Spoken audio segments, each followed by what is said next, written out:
not gonna lie to you, bro. Maybe one day I'll just sit there and react in a live stream to all of her stand-up sets. That's petty.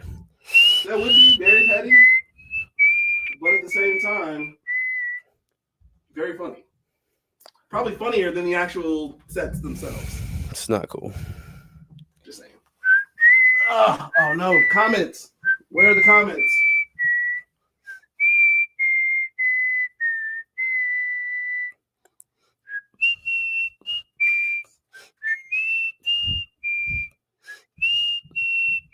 There we go.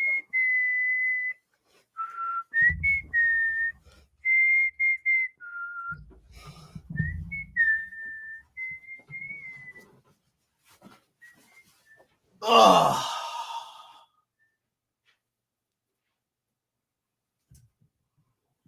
What's up, y'all? Who we got in the chat right now? Is it just us? Are we just talking to ourselves? Is that what's happening right now? Mike, Miggity, Mike, sound good? Marcus is artificially inflating our view count right now.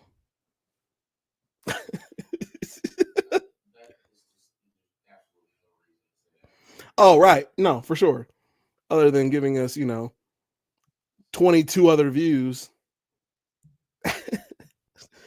Find out nobody's watching us at all. I'm just talking to myself right now.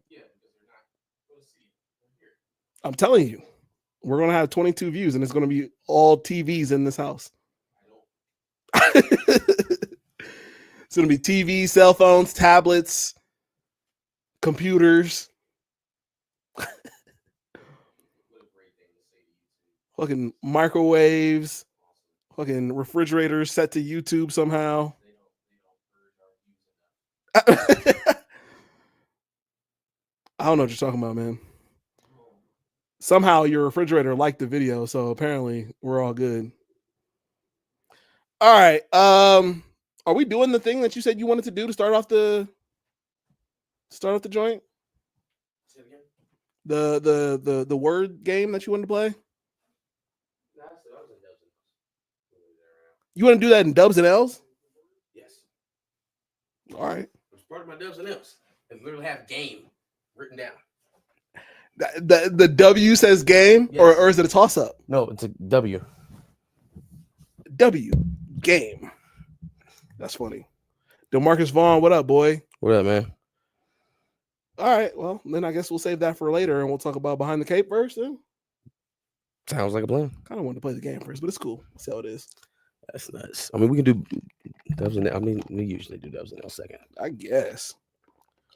All right. Anyway, plus we gotta get to this CHALLA news. Yeah, we gotta talk about CHALLA. I'm gonna talk about. We're talk about Cynthia.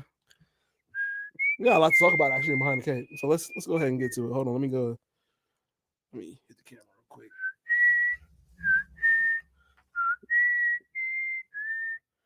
Oh, I already hit the camera. Why you hit the camera? It's a little disrespectful.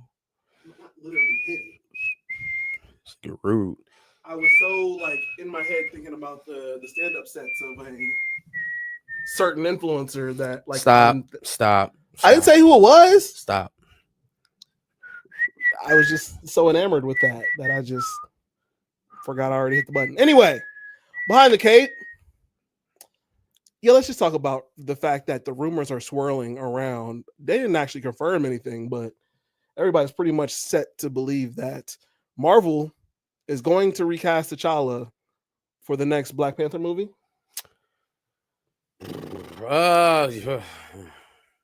Okay. It's the news we've been wanting to hear. Jeff Snyder reports last week that he's been hearing that there's a rumor going around that they're looking for a new Black Panther. Okay. Same day or later that night, My Time to Shine Hello refutes that report and says, "Oh no, it's not a variant. It's not a new T'Challa. It's T'Child aged up, which would be a disaster. Yes, which would be an absolute disaster." little bit of dissent on where we're at officially. I think the fact that we're even having this discussion and knowing that Marvel has flat out come out and stomped it out, that's kind of how I'm looking at it. I know you can look at that from the complete other perspective and say, well, they haven't come out and confirmed it, so it's not real. I don't think it's incumbent on them to confirm or deny scoops. That's true. I think if they do deny it, then it's probably bull. More than likely bull. If they take their time to refute it, it's because they don't want you to have a certain expectation, I guess. Right. That makes sense. Actors, you could probably never tell because they're just liars. But the Except Andrew studios, Garfield. no, he's a liar too. But the studios, I think, have a little bit more of a pragmatic approach in terms of responding to these things or not responding. So I'm looking at it as if they haven't come out and dispelled this, if they haven't come out and, because of how sensitive everything was around the cast and crew and the family of the deceased, obviously R.P. Chadwick Boseman.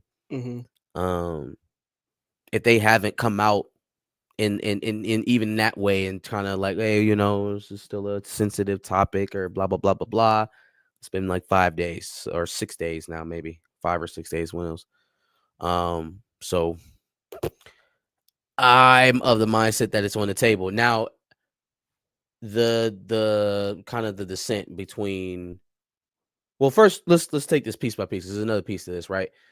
There was another part of that Snyder rumor that said that they had already offered it to somebody, to some people, and some people had already turned it down. This leads me to another budding scooper. I don't know if she, describe herself that way, but she dreads me, Tina. She was on Chillmonger's stream on Friday with Planet Fanatics and everybody else. Everybody not named back. Yeah, I was about to say everybody.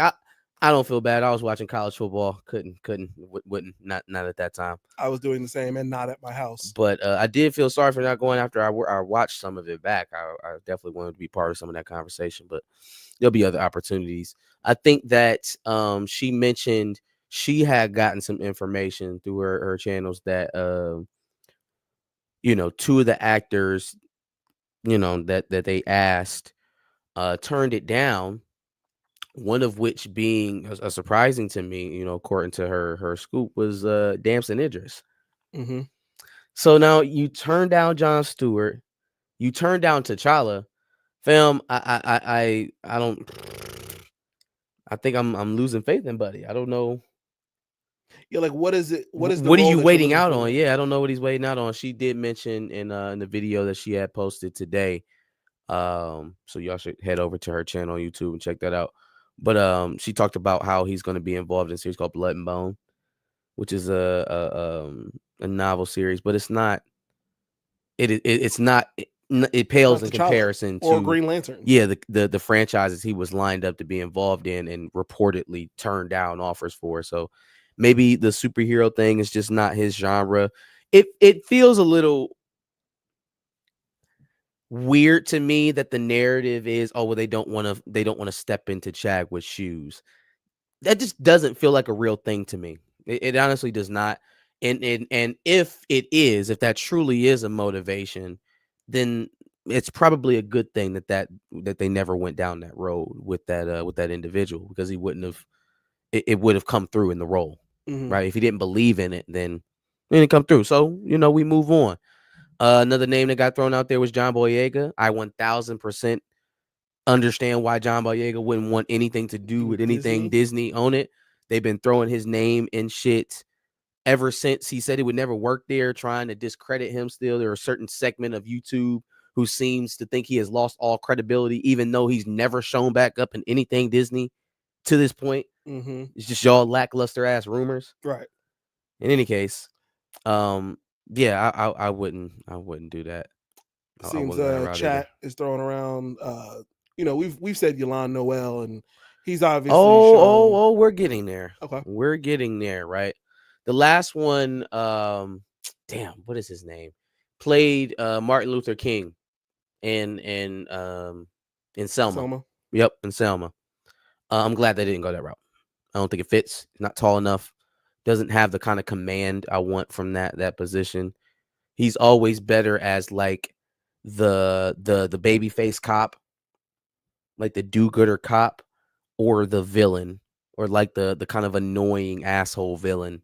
But like I don't see protagonist level, presence in him. He David was good as Dr. Oyelowo. Martin. There you go. Yep. He was good as Dr. King.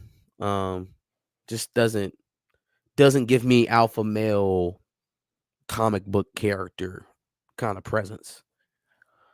So now let's get on to the folks who would be willing. The names are not surprising at all. You all already know who they are, right? Yolanda Noel has already told the public, several individuals that you watch on YouTube. He's been on Twitter. I think people have pulled up a tweet where he liked some stuff about being Black Panther, or said he would play Black Panther. Yolanda Noel wants this role. Mm-hmm. Wants to play this role. Aldous Hodge wants this role. Wants to play this role. Not to mention any of the numerous folks out, just working class actors, Mm-hmm. just hoping for an opportunity to play a role like this, right? Like that's we haven't even dipped our toe into that. You know what I mean? Let's go scour network television. Who's in on these soap operas right now waiting for a shot? Who's the Chadwick Boseman on General Hospital right now? Don't give me guys that are not wanting to do it for PR reasons or ruffling feathers. Piss on that. Piss on that, bro. Piss on that, Damson. Take that shit back. Take that weak shit back to the UK, bro. But no, for real. Like, if you're piecing out on Jon Stewart and T'Challa, so when you pieced out on Jon Stewart, I thought it was because you wanted this one. Yeah, I want that one. That's the one. Well, if you're piecing out on both, then all right. Well, I'll see you when I see you. Yeah, I guess. Because there's nothing else out there. What could you possibly be looking for? If you're scared, go to church. If you're scared, go to church. And I mean, I guess it could be that. I feel like it's more of a political thing. I don't think he legitimately is like, oh, I can't act as well as Chadwick Boseman. These are extremely arrogant people. They chose to be actors. Okay. These are incredibly vain people. Maybe not outwardly or to the point of hurting people or doing wrong things, but just by their craft, they're arrogant. They are extremely confident in their abilities, in their skill. So just the idea of an actor of that level saying, no, I can't follow in his foot, that sounds more like company talk. Yeah. Sounds more like, well, we got into the details of it. The money didn't really line up. The scheduling was this. Creative control was that. We're not giving any input into the script and blah, blah, blah, blah, blah. We went back and forth about it. It didn't work out. Now I get the feigned concern about Chadwick Boseman's legacy and the onset. You can say damn near anything. You can say it fell apart for anything. Nobody's really going to say anything on it because it doesn't benefit either side. Yeah. But I was surprised that that he said no. If that's the case, allegedly. Yeah, no, Damson was on our short list, and to answer some of the people in chat, Aldous and Yolanda Noel were definitely on our short list as well. Yep, so absolutely. Definitely actors that we want to see portray the role. One thing that I saw throughout the week, just because of all the I don't want to call it hysteria, but just all of the hubbub about the situation, I started to see, obviously tweets, because it's such a polarizing issue from both sides, right?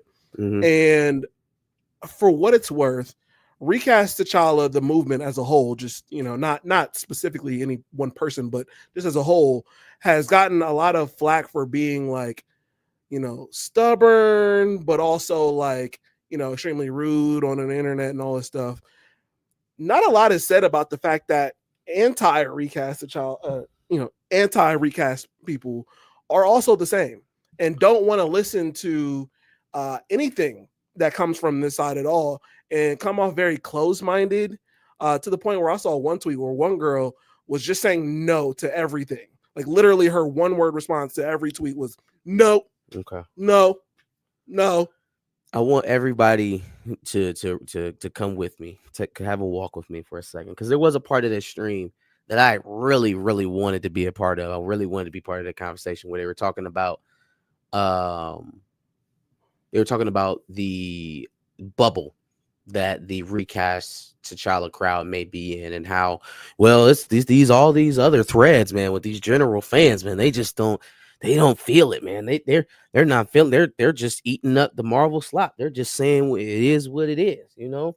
They're like, oh man, we loved the child. It was beautiful. It was this, it was that, and it was this. Mm-hmm. Folks, I go out of my way to find confirmation about AI and fake accounts and bot farms on these social media platforms for conversations like this, right?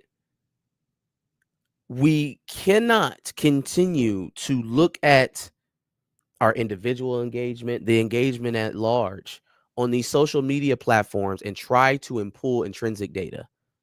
We cannot look at engagement on the internet, on these apps, and try to translate it to how it's going to affect living, breathing, walking people that have to go into an establishment and hand someone money. It is not a true reflection.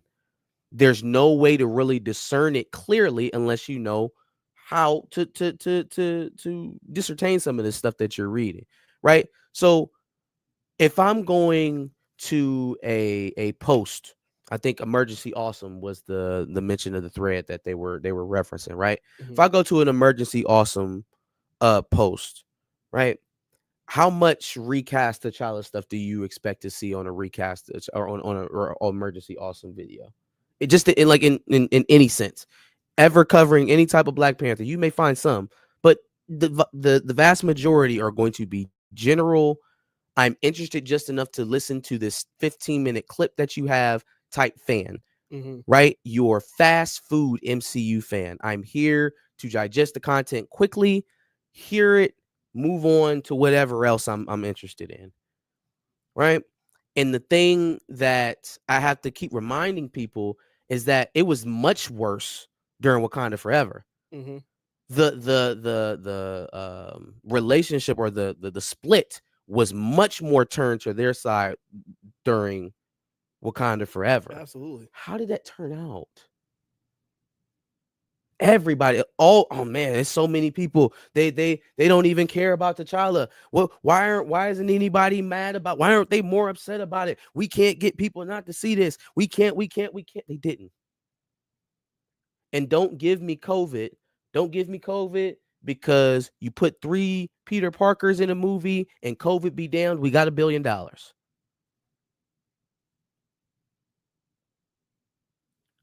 Don't give me COVID, because if you'd have given them a product that was worth risking the vid for, they would have done it. Mm-hmm. They would have done it. They already did. Yeah. So we got to kind of stay the course here, right? We're at a point where platforms who wouldn't give this conversation the light of day 2 years ago are now leading their podcasts with the scoops pertaining to this. Mm-hmm. Right? If the other side was winning, that story gets buried. That story doesn't get, that rumor doesn't interest Jeff Snyder enough to say anything. Yeah. Or for My Time to Shine Hello to piggyback off of. Or for Den of Nerds, Josh from Den of Nerds to be speaking about on a 2-hour stream. You know what I'm saying? That's the type of effect that I look for, because those individuals affect thought. Lucy Luhu on the Twitter thread that doesn't want to hear any rational thought you have and just wants to play around is probably part of a bot farm. She's probably AI. The people that piss you off the most and make you feel like your plight is worthless the most on the internet probably have a vested interest to do so. Ask yourself how many times you get on your social media and seek out people that you don't agree with to try to tear down their faith, tear down their hope. How often do you do that?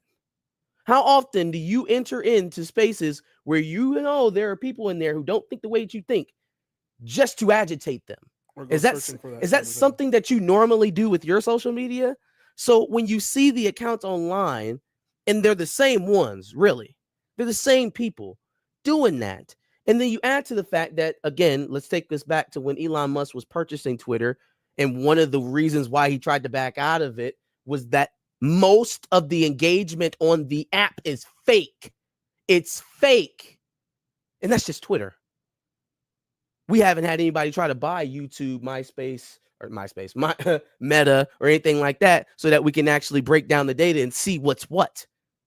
But hell, Zuckerberg's telling you he's going to be adding fake shit to his apps, so they're not even hiding it anymore. Don't get so worked up about the engagement online. The dollars is what makes sense. If engagement online mattered, then re-releasing Morbius would have been successful for Sony. Yeah. Right? If engagement online led to dollars, then the way that they handled the Joker should have made them $2 billion. Yeah. They saw people memeing the scene of him dancing on the steps and said, I fucking got it. Musical. And the shit was terrible. Yeah. If they can't, with all of the millions of dollars and research that they have, and all of the actual people and man hours, people that scour the internet looking for stuff, if they can't draw a direct one-to-one connection between our wants and their product, you don't you try to do that kind of math. That's what got them all in a tailspin. Stick with what the narrative is right now. The narrative in the public is that Marvel is recasting T'Challa, and no one is doing anything to throw that narrative off. Ride that wave. Ride that wave. I guess the only reason why, and you're absolutely right, sentiment is going in the right way, and we should ride that wave. The only reason I guess it sticks out for me is because of where we started in the conversation, where you brought it to the podcast. This is a long time ago now. At this point, you brought it to the podcast, and at the time, I am still probably a casual fan in relative to who we're talking about. But at the time, I was even more of a casual fan, and I just sat there and listened to what you had to say. It made sense, and then since then, I've been pro recast T'Challa. Here's the thing, y'all. The ultimate stick that you have to wield is that their way didn't work financially. And so everything that they do has to be an improvement from where they came from. Right? The most interesting let's get to another before we change off of T'Challa talk. Mm-hmm. There was a theory floating around on the stream that the reason why there may be confusion between the scoopers, the reason why, there may be dicey information about all of this is that the Russos may be casting a T'Challa Black Panther in Doomsday, in Avengers Doomsday. And then Coogler is going to continue on with his story with the child. I don't see the point in doing that. What that sounds like to me, here's what it sounds like to me. In their heart of hearts, as a businessman, as an executive, Kevin knows what the long-term viable future of the character is and where it lies. He has to. He has to, or he's not very intelligent. It's just, that's bare bones. Knowing that and knowing everything that they just did with Ryan Coogler, you can say, okay, we're going to set Black Panther 3 after Doomsday and Secret Wars. Well, why would you do that if you're going to recast T'Challa? We're going to set Black Panther 3 after Doomsday and Secret Wars. Ryan, continue to work on the script, age up the child, figure out a way, what have you. Let him go do his thing. Fantastic Four comes out. Maybe you have a cameo with the guy that you cast. Avengers Doomsday comes out. It's a smash. We reintroduce the recast of T'Challa. It's a hit. Secret Wars comes out. It's the biggest thing Marvel has ever done. It's a celebration of all things Disney Marvel, Fox Marvel, Sony Marvel, all things Marvel ever, Universal Marvel, everything. All of it. In the biggest crescendo that they've ever had. And who's the main star of the story? Who got us here? Black Panther. Now you're telling me After all of that momentum, they're going to sit there and say, oh, yeah, okay, Ryan, bring us the 14-year-old. Sounds great. All of a sudden, you will hear Black Panther 3 delayed. Black Panther 3 pushed out to 2028. Black Panther 3 going through reworks. Script issues. Ryan Coogler leaving Black Panther 3. Again, we've got a dead in the water producer in Nate Moore. We have a dead in the water premise, right? We left this movie with Shuri as Black Panther. I don't know if everybody forgot. I don't know if all of my, oh, you misogynistic, you misogynoirist people went. What hole you crawled back into, but we left last movie off with Shuri, and now your man's Coogler talking about putting a 6-year-old in the throne. Okay? So, don't know why everybody's not pissed. But the premise is dead. The momentum for that story is dead. Hell, the entire royal family, except for Shuri, is gone. They're gone. Wakanda has been flooded and destroyed. The head of your Dora Milaje is adrift because who the hell knows when Midnight Suns is ever going to be a thing, if it's ever going to be a thing. Right. Like, okay, again, run this through y'all's heads. We get a cameo in Fantastic Four. We get an introduction of the new Black Panther in Doomsday. We get a crescendo in one of the biggest Marvel movies ever in Secret Wars. Y'all think that they're going to say, yeah, okay, Ryan, you get to still make it. Fuck no, fuck off. I hope Sinners took off.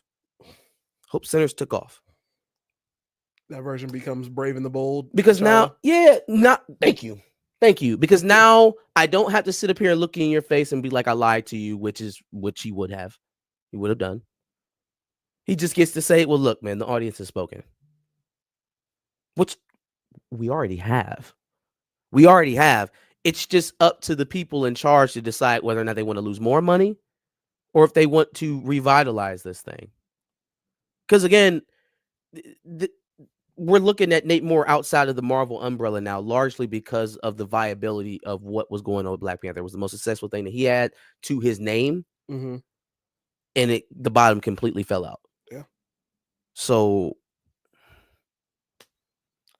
you think he's going to be the last one? You think he's going to be the last one holding that stick? Because if there's one thing we know is that the guy with that goddamn black dad hat can find a way to wiggle out of some responsibility, wiggle out of some blame. Mm-hmm. So if it's, oh, well, I really like you, Ryan, but this water level's getting kind of high, buddy. I need you to get on down there. Yeah. That's how I see it. He will definitely do that for sure. Okay. Any other thoughts about recast and the rumors that are afloat? I think my bona fide pick now is, well, I really like Yolanda Well, though. I like it. I like both of them. Yolanda and Aldous Hodge. Aldous Hodge is a little bit more physically imposing in a role like this. Yeah. Well, yeah, it's Hawkman, yeah. He's more imposing, man. He's got that command. He showed that he has that. He can show that hyper level intellect in Alex Cross. Yeah. That's where the brain blast gonna come in. Why T'Challa hit them? Sure. Let's make it a little bit more cinematic than what it was in Cross, but nevertheless, it was still good in Cross. Felix Mofly, what up? What up? Yeah, I think Aldous, he at least has shown that he has acting chops to do this. Not to take anything away from Yolanda Noel. It's just we've already seen it. I think he has them too, man. I honestly believe he probably does have it too. It's just you have tangible evidence with one, I guess. Yeah, man, I'm gonna be honest with you, man. I have nothing for the kid, man. I've got nothing for that. And again, another thing that kind of solidifies that opinion for me in terms of how they're probably going to go about this is there's no official green light for Black Panther 3 yet, right? There's none. But we have rumors about a recast of T'Challa. that shows me prioritization, right? Like Mhm. they didn't tell you they were casting a young actor for Grown Up T'Challa. I mean, for Grown Up Toussaint. They said that they were looking for an adult. Okay. And there's no way to take that kid to adult size without a time jump or a different a variant of the kid. There's no way. There's no way they're green lighting a variant of the kid. Right. Because then what happened to the kid? Think about that. If they're bringing in a variant of T'Child, where the fuck? What happened to the kid? He went the way of the rest of the family. Or are we doing Doc Brown Back to the Future ass shit? He gonna hop in the DeLorean. Yo. I'm like, what are we gonna do? I think they almost, if they want to, ooh, I am really talking myself into this. Ryan, I don't have no Kevin. Just pretend I'm putting my Kevin Feige hat on. Ryan, well, you know, buddy, if you want to do this right, we actually got to wait a little bit, maybe push you out to 26, 27, maybe even 28. Give that kid some time to grow up so we can actually make this make sense a little bit.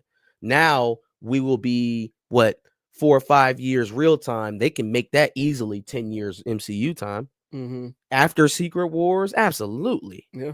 Absolutely. No problem. Hey, we'll get to you in 2028, maybe 2029, maybe 2030. We'll talk to you. Don't even worry about it. We'll give you a call.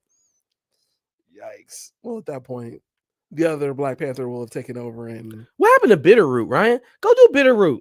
Yikes. Start up Bitterroot. I see my girl Regina, God rest her and her family, or not God rest her family, Jesus Christ. God rest her son. And God bless their family, what they're going through. But she back in the swing of working. She's working again. Go holler at her and get that Bitterroot series back up and going. You know what I'm saying? Yeah. Let's leave the Black Panther shit alone. Yikes. All right. Woke up looking for the broccoli. Hot meat, keep a horn duck up on my seat. Ryan can never live down that dumbass mistake. But honestly, him and Nate were told to do that dumb shit in my take. I mean, they were told to do it and then also take the blame for it for Marvel, and they did it willingly. Well, he doesn't have the job anymore, so he can tell us. If he was done wrong at Marvel, he can surely speak if he didn't sign an NDA. Probably signed an NDA. They didn't say that they fired him, so he most definitely signed an NDA. Yikes. All right. We talking about Storm now? Oh, yeah. Let's do it. I'm going to butcher her name again. It's Erivo or Erivo? Erivo. Cynthia Erivo. It's Lena Waithe's wife. Yikes. From recent Wicked fame, from palling it up with Ariana Grande during their press run. Ew. Somebody made a skit about it and it was hilarious. I don't know if you saw that, but about them? About them being weird on their press run. Anyway. Let's touch our lines together. Yeah, she wants to play Storm. I'm not here for it. Are you? Le fuck no. Yikes. Le fuck no. Not tall enough, not physical enough, like in terms of Storm is low-key like an Amazon. Doesn't really fit the vibe. I think she can speak like Storm. Like if we were doing some voice acting Storm type shit, yeah, Cynthia Erivo would do great. Sure. I'm not seeing it at all. Not seeing it. It's not giving Aurora Monroe. It's giving Dr. Evil. Yeah. It's not giving like you said, not giving Aurora Monroe. This feels kind of like Keke Palmer as Rogue. Is what it feels like. Yes, even though I feel that's a little bit closer, it's still kind of too far away. Keke Palmer as Rogue is closer than Cynthia Erivo as Storm? A tad bit closer. What is it with short women that want to play Storm? Because Janelle Monáe want to be Storm too. Yeah, I always forget that Janelle Monáe is short. What? Yeah, what is y'all's deal, man? Y'all know y'all 5 foot nothing? Because when she was doing tightrope, I thought she was taller than she was. But then I realized I saw her in, what was it, Moonlight? And she is short. Okay. She's definitely short. No, I mean, I just see from looking at her that she's a very shrimpish. Yeah, I mean, no, she's short. Yeah, I feel like there should probably be a short list made at some point of who should probably play Storm as well. And I feel like there's a lot of people who are fan casting certain people for Storm. I'm just telling you right now that Cynthia Erivo is not on that short list for me. Is somebody going up for Cynthia Erivo? Hmm? Somebody going up for Cynthia Erivo? Well, she is going up for herself. Oh, I thought you was talking to somebody in the chat. Oh, no. Yeah, no, she's not on any short list of mine for Storm. I think there are other people who could probably play that role a little bit better. Or who just fit that vibe a little bit better. That's all. Any other thoughts What's up about next? Cynthia? Nope. No, you just said fuck Cynthia? Yep. Damn. All right, Disney is facing a lawsuit for its Moana sequel. Crazy. Which is crazy because Moana has been doing very well. The first Moana did very well, and now the sequel is doing numbers. Yes, very much so. So apparently there was a screenwriter. Let me pull this article back up. Who had wrote a screenplay called Bucky and sent it to. Let me actually just pull it up. Disney Moana. I want to read this damn screenplay. I want to read this screenplay.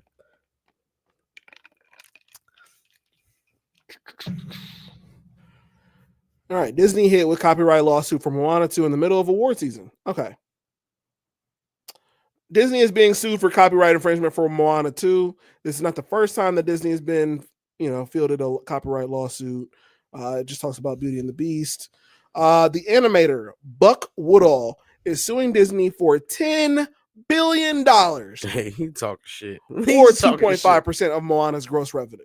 He's talking shit. $10 billion is crazy. 10 bill. That's crazy. With a B, big dog. You heard me. Woodall claims that the movies infringe on the copyrighted screenplay for his movie Bucky, which was given in 2003, along with a concept trailer and other materials to Jenny Marchik, Mandeville Films Director of Development, who had a first look deal with Disney. I didn't tell you this. Okay, so here's a breakdown of the story elements that are present both in Moana and Bucky. Okay. The setting of an ancient Polynesian village. A teenager goes on an ocean adventure that involves the spirits of ancestors manifesting as animals. Said adventure begins because of a turtle. A symbolic necklace is important to the story. A supporting character is a hook-wielding demigod with tattoos. Goddamn. A large creature is hidden in a mountain. The crew is sucked into a whirlpool portal. This is Woodall's second attempt at suing Disney for copyright infringement in this matter. His first lawsuit was because of the first Moana, and it was rejected in November as it was deemed to have been filed too late. Y'all. So, besides the fact that this is like time 100 for Disney that they've been accused of stealing one of their stories, if it's the what is the damn mouse that was on the back of the seagull? It's been a minute since I've seen Moana. What was that shit? No. Older, way older. They rode in on the back of a seagull. They were like travelers. It was like a couple mice. You don't remember that shit? Okay. What else? Lion King. They were accused of stealing that from a Japanese animator as well.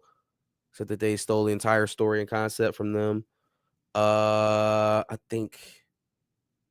Not Peter Pan. It was another one. It was another one of those 90s. Rescuers Down Under? Rescuers. Goddamn Rescuers. Yes, sir. Oh, Down Under was the sequel? The Rescuers, yeah. I think that was Amblin that was trying to sue them at the time about the Rescuers. Because Amblin was one of the biggest players in the animation game back in the early 90s. Remember Fibo Goes West? And obviously Amblin did E.T. But yeah, man, this is something. There are a lot of similarities there. It would be very ironic to me that one of their biggest successes in the children's realm came out of somebody else's work, and they just kind of kept it and never right. Tried to slightly rework it. Somebody thought they was slick. Got a room of old scripts that nobody right. claim for. Go to the old script room. We're not supposed to use those. Shut the fuck up, Cindy. I need a win, goddammit. Oh man, yeah, they definitely have a room full of scripts that people have submitted, and Oh, that's thousands, crazy. thousands So on crazy. thousands. Like, imagine having so much resource. You run a large segment of the American media. You can poke and prod people's opinions at will. You have like the nation's best writers sending you, just giving you their product, just throwing it to you. Here, you can have it. Please do this. You can pick and choose the points, the things that are nice and good that you want to make your own amalgamation of if you want. And we get absolute slop. And we get garbage from them. Yeah. Hot garbage. It is almost like they are trying not to be good sometimes. Yikes. It's amazing. It is. All right. Hold on. Let's see. We can read some of these comments. All right. Sope Dirasu is on the top of the list for my T'Challa candidates. That's Mr. YouTube 92. The anti-recast T'Challa clique are not real comic book fans, period. No, they're not. And they're also not purchasing fans. Because if anti-recasters were purchasers, we wouldn't even be having this discussion, would we? Felix, what's up? Maurice, what's up? You just speaking facts. We read that one already. Cynthia is letting that wicked success go to her head. DeWanda Wise, she's got to have it. It's a great story. DeWanda Wise, or I actually like the chick from not Doom Squad. What was the other DC team up show? Titans. I like her. Ooh. I got an outside of the acting industry, like a dark horse pick.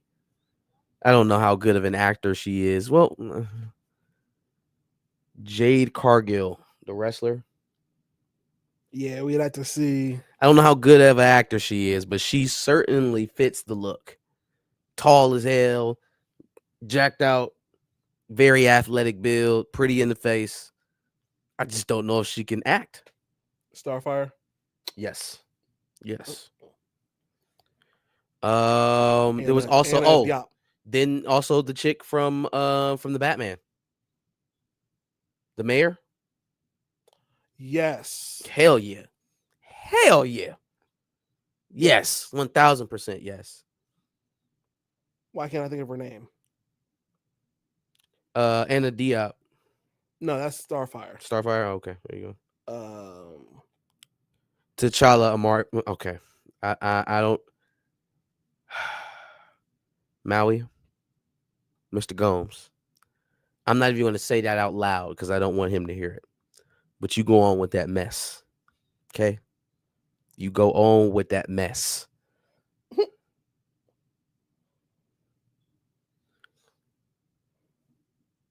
That's going to bother me. I can't remember her name. Whatever. She was the queen and woman queen, too. Yeah. Anyway. All right. Ew, okay, this keeps popping up and it's going to bother me. What? Homegirls. Bro, stop. It just popped up. Cut it out. What? Well, look at that. She was the queen. No. Where my thumb is, fool. Oh, facts.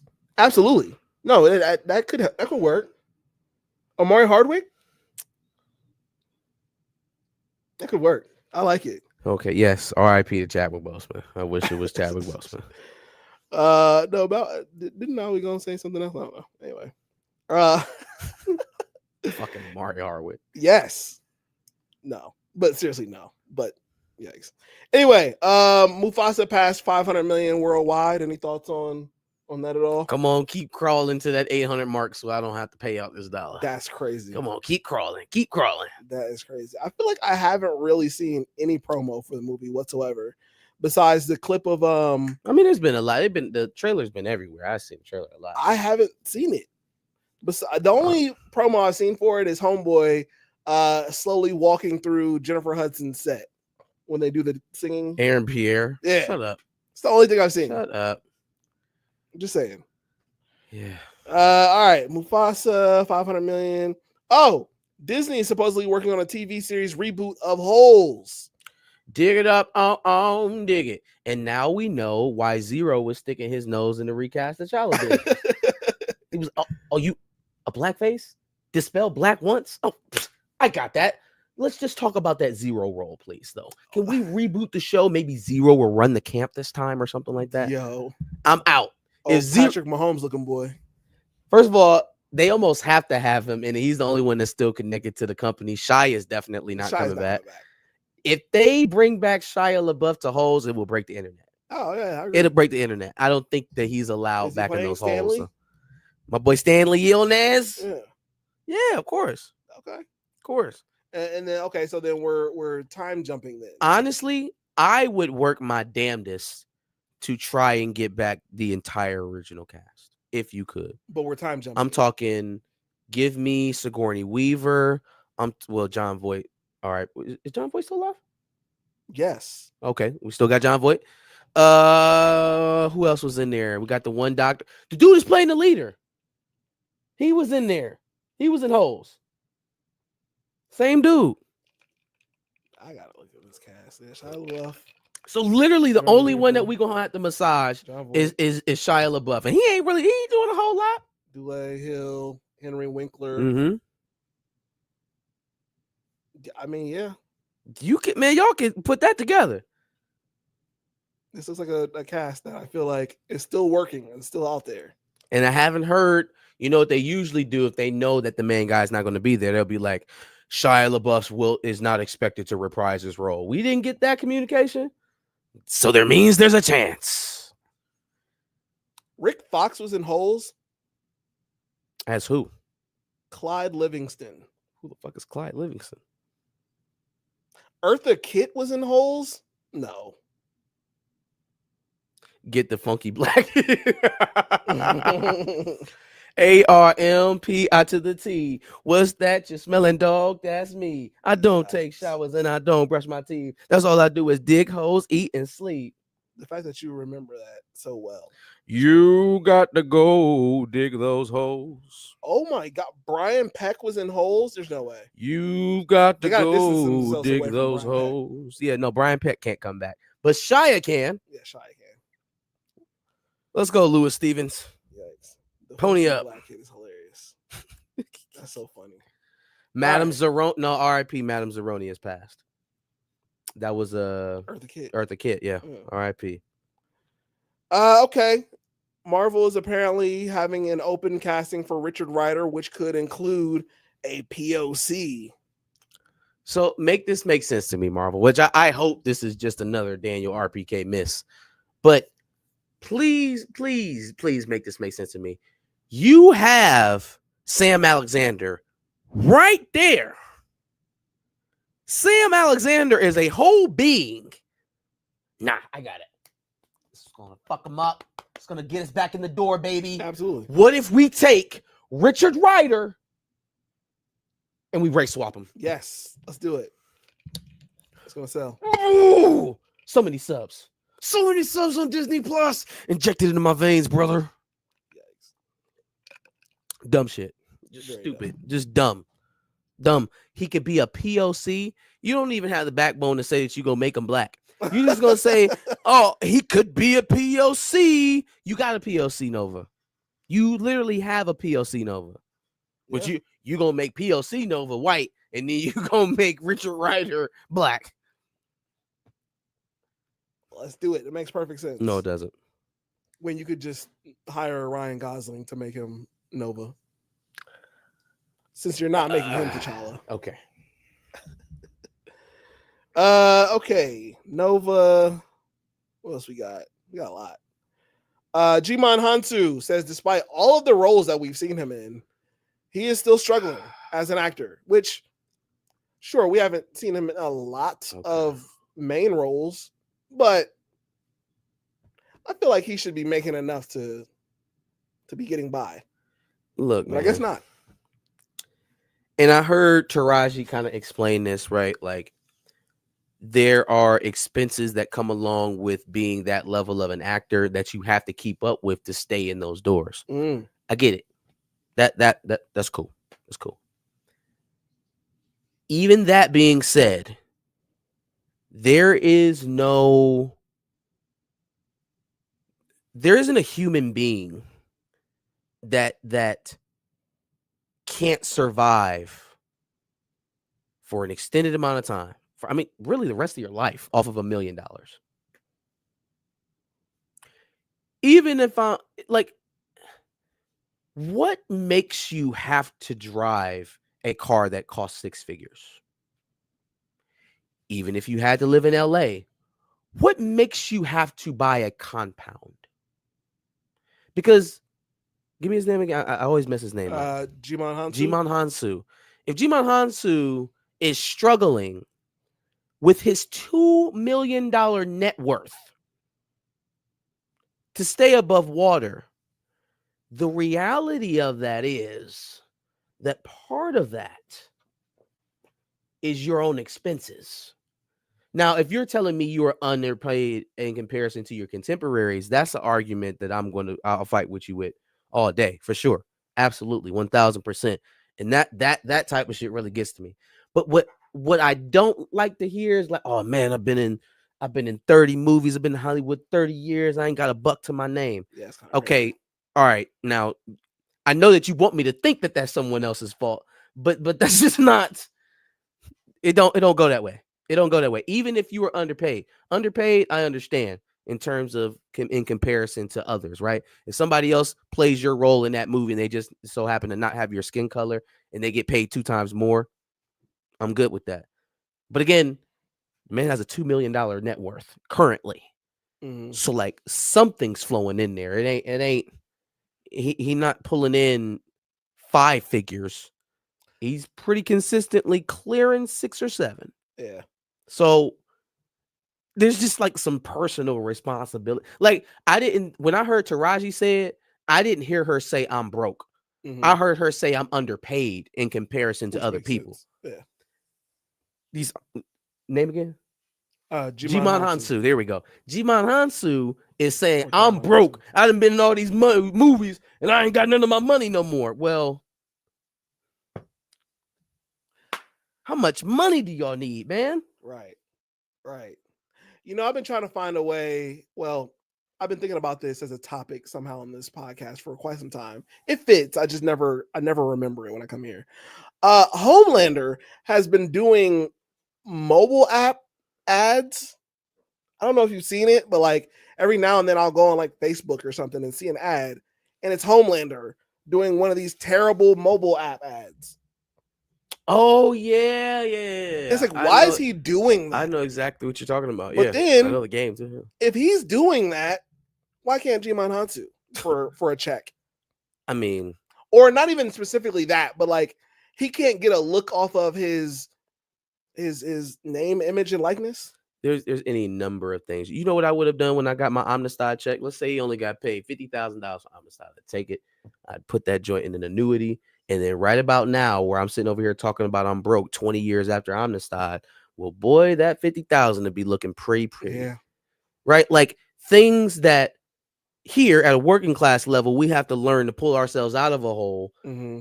They are able to just totally let fall off of them like it means nothing. And then when it bites them in the ass, it's like, oh, well, you're not paying me enough money. And it's, well, no, fam, you got paid a lot of money in comparison to a lot of folks around you. Now, if he's saying that he's not getting what his fellow actors are getting, that is something different. That is a different argument, right? That is along the lines of what Taraji was saying. I don't want to hear you broke. I don't want to see you pulling lint out your pockets. Right. Even if you're not as rich as the others, you still shouldn't be broke. Yeah. Agreed.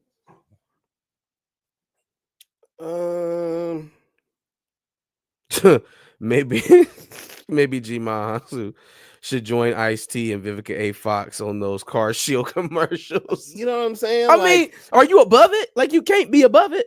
If you're struggling, you can't be on TV talking about how much money you don't have to people and then be above doing stuff like that. Yeah, facts. All right, Fox, WB, and Disney had a pending sports streaming app that got canceled, which makes all the sense in the world. What was that called? Venue. It was called Venue. First of all, who allowed this? Who allowed? Well, I think Fox and Disney kind of make sense. But then Fox Sports is TNT. spent off. They're not part of Disney. Oh, that's right. Yeah, you're right. You're right. You're right. Yeah, the local Fox networks, which includes Fox Sports, spinoff. That's fair. So But yeah, I don't. They let Warner Brothers, Disney, and Fox Sports combine to create a where's the competition? Who's competing with that? it's a monopoly. I think, thank goodness that shit got canceled, or maybe somebody from the Justice Department said, please don't make us waste our time. Yeah, don't make us waste our that's time on easily a this shit. monopoly. Who's competing with that? Who the Bleacher hell said Report? that could happen? Yeah, who the hell said that could happen? Well, I guess we have the one true streaming app now. Bleacher Report, voice of college football. The voice of college football. That's your competition. That's it. Real. Uh, On 3 Sports. Yep. You know what I mean? Radio Man. Radio Man. Yikes. So there is a legend in New York. His name is Radio Man. Apparently, this man has been in 150 films as an extra. He's literally just a homeless man who's lived in New York for years.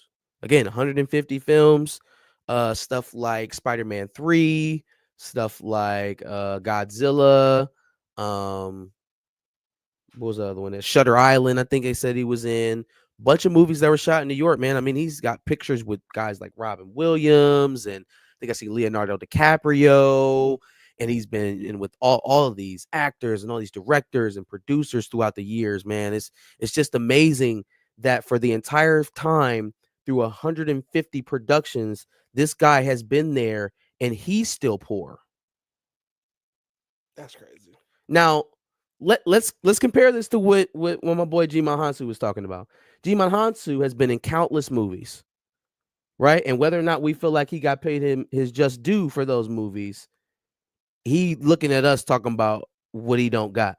Mm-hmm. And in comparison, we've had at least 150 multi-million-dollar productions go on with this man involved in them, to the point where they know him, that he has a moniker that he goes by, and he still sleeps on the street. Yeah, now, if that's not a microcosm of America, that this man could be involved with this many multi-million-dollar productions, and don't nobody think to say, hey, can we give you a job? Do you want to work? Hey, if you sweep up around here on the set every day, we'll give you $50.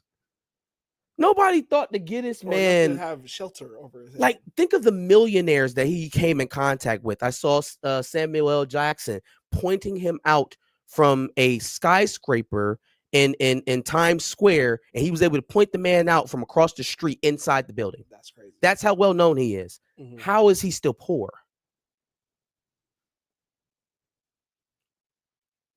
Shout out to Radio Man. I just wanted to give y'all something to think about. Branding down to a point that a lot of people don't, apparently. Man, that was just amazing to me. Jimon's statement is why I don't believe black actors are turning that T'Challa role down. That is a guaranteed big check for at least a decade. Absolutely. Again, maybe Damson had some other reasons why the role didn't fit, and this is just the PR excuse. Oh, respect for Chadwick Boseman. Didn't want to step on that portrayal. Yeah. Palak Patel, who oversaw Sony Spider-Man spinoffs, is out at Sony. Yeah. No shit. no shit.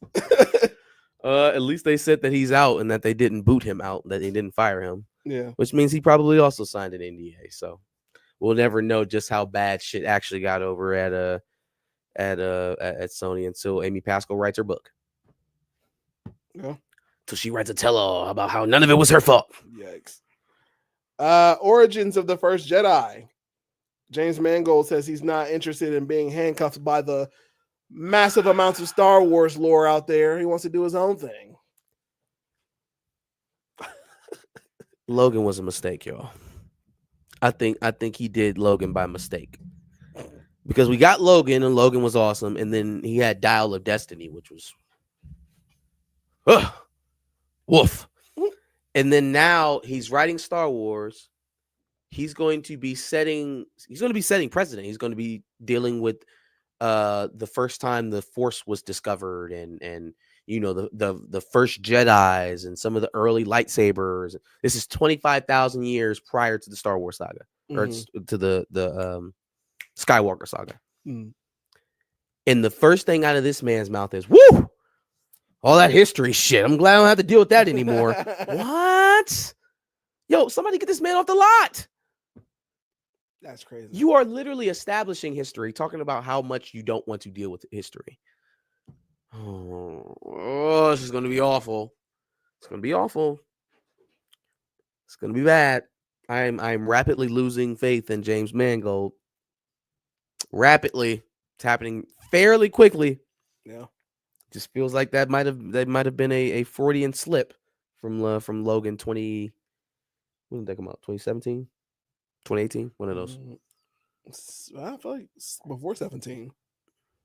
I don't know. Whenever that shit came out. Glenn Powell has a production company that signed a first look deal with Universal. Barnstorm. Shout out to Glenn Powell, man, for getting in there at Universal and letting his production company create some titles and some characters and work in unison with them, and just stake out some more generational wealth for him and his family. Just a couple things that Dwayne "The Rock" Johnson was trying to do at Warner Brothers once upon a time. Yeah, for sure. Okay. Well, let's talk about Will Smith apparently taking yanking our chain? Wild West role instead of yanking our chain, instead of Neo in the Matrix. Yeah, so Will got on his Instagram and was clearly off a mushroom or had a little bit too much cognac or something, and typed out this whole message hinting at the fact that maybe I'll be playing Neo in an alternate iteration of the Matrix. Man, hell no. Warner Brothers said no. It's got to do with some kind of music shit he's got going on. It ain't got nothing to do with this. I was like, man, why are you playing with me, Will? Why are you playing around? Well, that's why he chose Wild Wild West in the first place, because it came with a hit because he single played for too the much. soundtrack. Yeah, because it played too fucking much. What if he was doing Neo a Wild Wild Matrix, West remix? Or it can be Wild Wild West and singing the single with Cisco. Yeah, I was about to say, what if he does a Wild Wild West remix? As the Matrix? Mm-hmm. No. For any outlaws, feeling yourself. Wow, when drawing the west bet to build the pad, don't even think about it. 6-gun weighing a ton, 10 paces and turn just for fun. Good from a nostalgic standpoint, but up the sundown, rolling around, see where the guys always be found to make them lay down. Nothing but us in the west, suckers and pretenders in the west. Don't mess with us, cause we in the Wild Wild West. Come on, we in the Wild Wild West. Come on, we in the Wild Wild West. Come on, we in the Wild Wild West. And I loved that song when it came out. I don't remember any of it. I remember that part. The Wild Wild West, going straight to the Wild Wild West. Yeah, I remember that part. I don't remember any of the rap. I remember he went off at the end going, "Wild Wild Wild, Wild Wild, Wild Wild Wild." You remember the end of that? He got to come back and do that, right? That's the only part I remember. Yeah. Yikes. Can you feel it? Disgusting. Where's Cisco? Somebody go grab him. Let's do this again. Let's not. Let's line it up. I'd rather you would not show up to go watch Will Smith perform Wild Wild West in concert.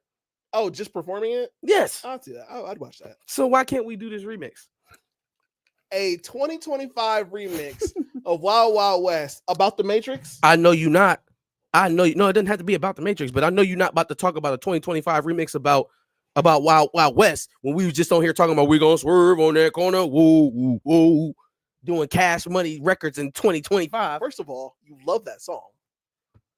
You love that song. If Jello can get it off, Will Smith definitely can get it off.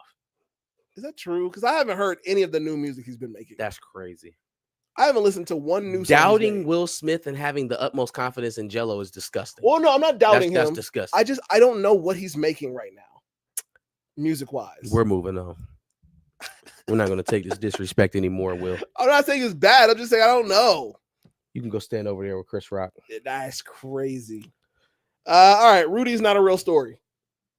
Oh my God, y'all! What perfect timing!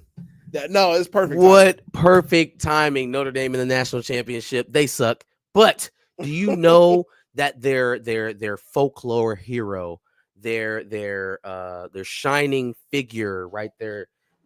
It's like Mickey Mouse for Notre Dame, right? Do you know that people actually fucking hated Rudy's guts? I believe it. They hated Rudiger. Replay the movie back through your guys' minds, right? A young try hard, and he's diminutive in size, and he's always working hard. Where do they start? They start out at his high school, right? And they show him at the very end, the last high school practice he has, and he's really sad because he's done playing football, right? All of his high school teammates hated him. It's because he was so small that he would go 0 to 1,000 for no reason and injure himself and others constantly in practice. Now, I know we got some former athletes in here in the chat somewhere, right? Everybody knows that guy. It's not that you give him maximum effort. It's that you trying to win a championship in practice, and we trying to practice, right? And so if that guy is going to be causing us injury in practice, obviously we hate his guts. So his high school team hated him, right? Marcus was that person too. I was not. The brother. Remember the brother and the dad was always hating on him. Hey, you're just a poor, stupid Indiana guy. Go work in the steel mill. The Notre Dame's for rich folks, right? Vehemently supported him. His brother spoke out about that portrayal in the movie for years. Right? They showed up to all his games. They Tyler Perry'd the story. They Tyler Perry'd the hell out of him. Tyler Perry'd the hell out of Rudiger. Remember the scene where the coach, because remember they changed coaches. They went to Parkeesian, his second year when he was actually able to try and play, right? And then all of the players, they boycotted. They put their jerseys on, like, we're not gonna play if Rudy don't get the dress. If Rudy don't get the dress, we're not gonna play. We're not gonna play. That shit never happened. It never happened. Josh, the coach himself made it so that all of the players could dress the last game, including Rudiger. And they made him seem like he was a dick and that he had to be forced to do it. That's such a important part of the whole thing. No. It gets worse. Do you remember when they're carrying Rudy off the field because he got one tackle in one game in like 30 seconds in his entire playing career? Yeah. It was like a jeer. They were doing it sarcastically. Oh no. They put him up on the shirt. It was like, oh, look at Big Bad Rudy. Oh no. That's crazy. I got one more to send it home. Guess who wrote the screenplay and relentlessly shopped this thing to producers in Hollywood for years until somebody spent his own money, went on TV and lobbied for it until somebody finally gave him a shot, and then we got the movie that we got with Samwise. It has to be Rudy? Yes. He lobbied for his own biopic and wrote his own fucking story. Oh, the only way you get away with atrocious lies is when you tell your own biopic. Hey, listen, Golden Domers, your Santa Claus is a lie. He stands on a throne of lies. Crazy. That is insane. That shit was hilarious. Oh, he just made it all up. He made it all up. Oh, yikes. That is funny. That is so funny. That is hilarious. All right. Let me read some comments. Or you probably no, you can read comments. I got this ready for yep. Oh, good. Monique has been telling y'all about how black actors have not been paid like that. Yep. She has been saying that. She has been saying that. I don't know if she's always had the moral high ground on that, but she has been saying it. Maybe G-Man Hansu should join. Oh, yeah, we already read that one. Critical Mass. G-Man's statement is why I don't believe. Oh, we read that one too. Probably paid Radio Man with a plate from the crafts table. That's crazy. That is crazy. Still waiting on Beyond the Spider-Verse. You're gonna be waiting. You and me both. You're gonna be waiting, especially with Shamik doing all this weirdo shit. They need to let that shit simmer down. What up, Perp? Perp. Bro's apartment looked like the LA fires. I don't get it. It's wonderful to see the masses get on board. Recast the CHALLA offline. Even Ice Cube's son is out here playing Outish. Should be the next. Oh, what? Oh, yeah, he did say that. O'Shea.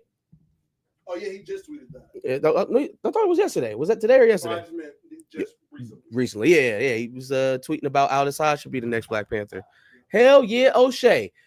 Actually, y'all make sure y'all go see Den of Thieves. Is it Den of Thieves? Yeah, Den of Thieves 2. I think that came out on Friday. Y'all check it out. Let us know how it is. While I'm enjoying Skeleton Crew, Star Wars needs a huge win. Absolutely. I liked the first 3 episodes or so of Skeleton Crew, but once I realized that this was a very self-contained story, I kind of gave up on it. It wasn't really doing much for me. No Jedi, so you know how that goes. I'm losing faith in the entire Star Wars saga. Bring another Star Wars Vision season. You like Visions? And it should say something. Oh, this is Black Claw. My bad. I haven't been saying who these statements are coming from. My bad. Black Claw. It should say something that some vocal MCU bootlickers are now supporting recasting CHALLA. That's my point. That's my point. If Eric Voss is on his platform talking about recasting CHALLA is a good thing, he doesn't get there without some nudge from the folks that he wants access to. He does not land on that opinion on his own. He's not a free thinker. He does not think on his own. He go where the money reside. Where the money reside, where the money reside, where the money reside. And where the money is going towards right now is not flowing TJ or Shuri's way. Yeah. So facts. James coming off a complete unknown. He's still making strong films. Okay. All right. Logan was a mistake. Yikes. I'm planting that flag. He said too much. I hated Dial of Destiny. Although I don't think that was totally on him. There were still just very there was technical mistakes. There were things that made the movie not make sense. Why does Marcus know this? The Wild Wild West song. Oh, hey, I know. I'll run it back. Please Encore? Please don't. Don't even think about it. 10 gun, weighing a ton, 10 paces and turn just for fun, son. Yikes. Up the sun down, rolling around, see where the bad guys are to be found and make them lay down. Desperado, no, you don't want nada. And it is. That Buffalo Soldier. Look, that's how I told you. How do I remember some of this now? What is happening? We going straight to the Wild Wild West. Be out of that, Jess. What you need, Jim West? What? Why is he coming back? Come on. Purple, you started something. It's all you. We don't need that Westworld nightmare.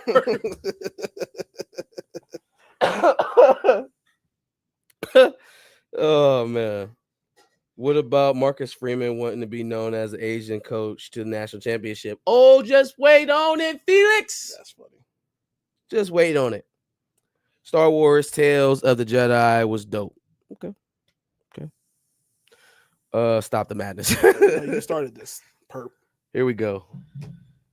Am I up first? No. W's and L's, the weekly recap show. We give a dub to the things that we like and an L to the things that we don't. I'm going first. Only because we talked about something last week, and I feel like with newer context, we should maybe give it a brief mention. We got a decent amount of views on the topic, but we had no idea. We talked about Skip Bayless last week, and we didn't really give that much ire to the whole Joy Taylor side of it. Well, I don't want to. Know. I don't want to. We didn't know. I think that whole angle of that lawsuit is the most. It stands out the most, and it's I feel like it's the least supportive to her cause. So Joy Taylor apparently has been sleeping around at Fox Sports. Apparently she slept with Emmanuel Acho, who all of a sudden has so much pull at Fox Sports that he can get you your own show. Can everybody tell me what Emmanuel Acho's solo show is? What is it? Uncomfortable Conversations as a black man or whatever. No. It is. No. The show that he's on Speak, weekend. Is that his show? Oh no, I guess that's not his show. Thank you. Does he have his own show? No. Oh, okay, gotcha. So help me figure out how a guy who don't even have his own show is sleeping with Joy Taylor to get her show. Well, I thought it was she was sleeping with him and she was To trying to get a secure show the together show. with him. I thought it was Speak, but I don't know. Well, Maybe I read. hey, Emmanuel, you're a TV personality, right? That's your job. Hey, I'm a TV personality, right? Would you like to be a co-host of a TV show? Do I need to give you vagina to get that TV show? That is that is mutual business for them both to be on a TV show. Why would she need to sleep with him for that? Yeah, I don't. Or maybe she was already sleeping with him and got him on board. I don't know. Here's the thing. Let's back this all up. I'm gonna explain Mark why says I feel they like was this. just fucking LOL. Yeah, So, yeah, maybe they were just. Thank you. Yeah. Thank you. I feel like this woman took a consensual relationship between Emmanuel Acho and Joy Taylor, exposed it to the world, and called it quid pro quo. Oh, yeah, no, I agree. Yeah, that situation was just, yeah. And she did so for no other reason than to kind of bolster the status of the lawsuit. Because what is everybody talking about? Are we really talking about Skip Bayless and the $1.5 million offer? Some people, but we were at first, but we didn't that's know not more. That's not the main story. Neither is the person who actually did an overt sexual act to her, the executive at Fox Sports. No one's speaking about the man. Right. Your boy crazy. Dixon's name has slid all the way to the back while we making jokes about Joy Taylor. She's ruined this woman's reputation, and she's not even the target. That is crazy. She's not even the target.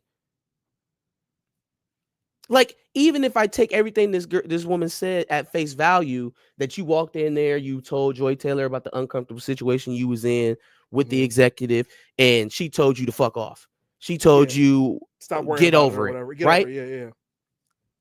Hey, Josh, regardless, unless you are on fire or in imminent danger of your life, am I law enforcement? No. Is there HR on my door out there? Absolutely not. That ain't got nothing to do with me, fam. It doesn't. I don't even know you like that. But you walk in here with that nonsense. I don't want to know any of this. Nah, they were friends. They were getting drinks. Look at on. You the hairdresser.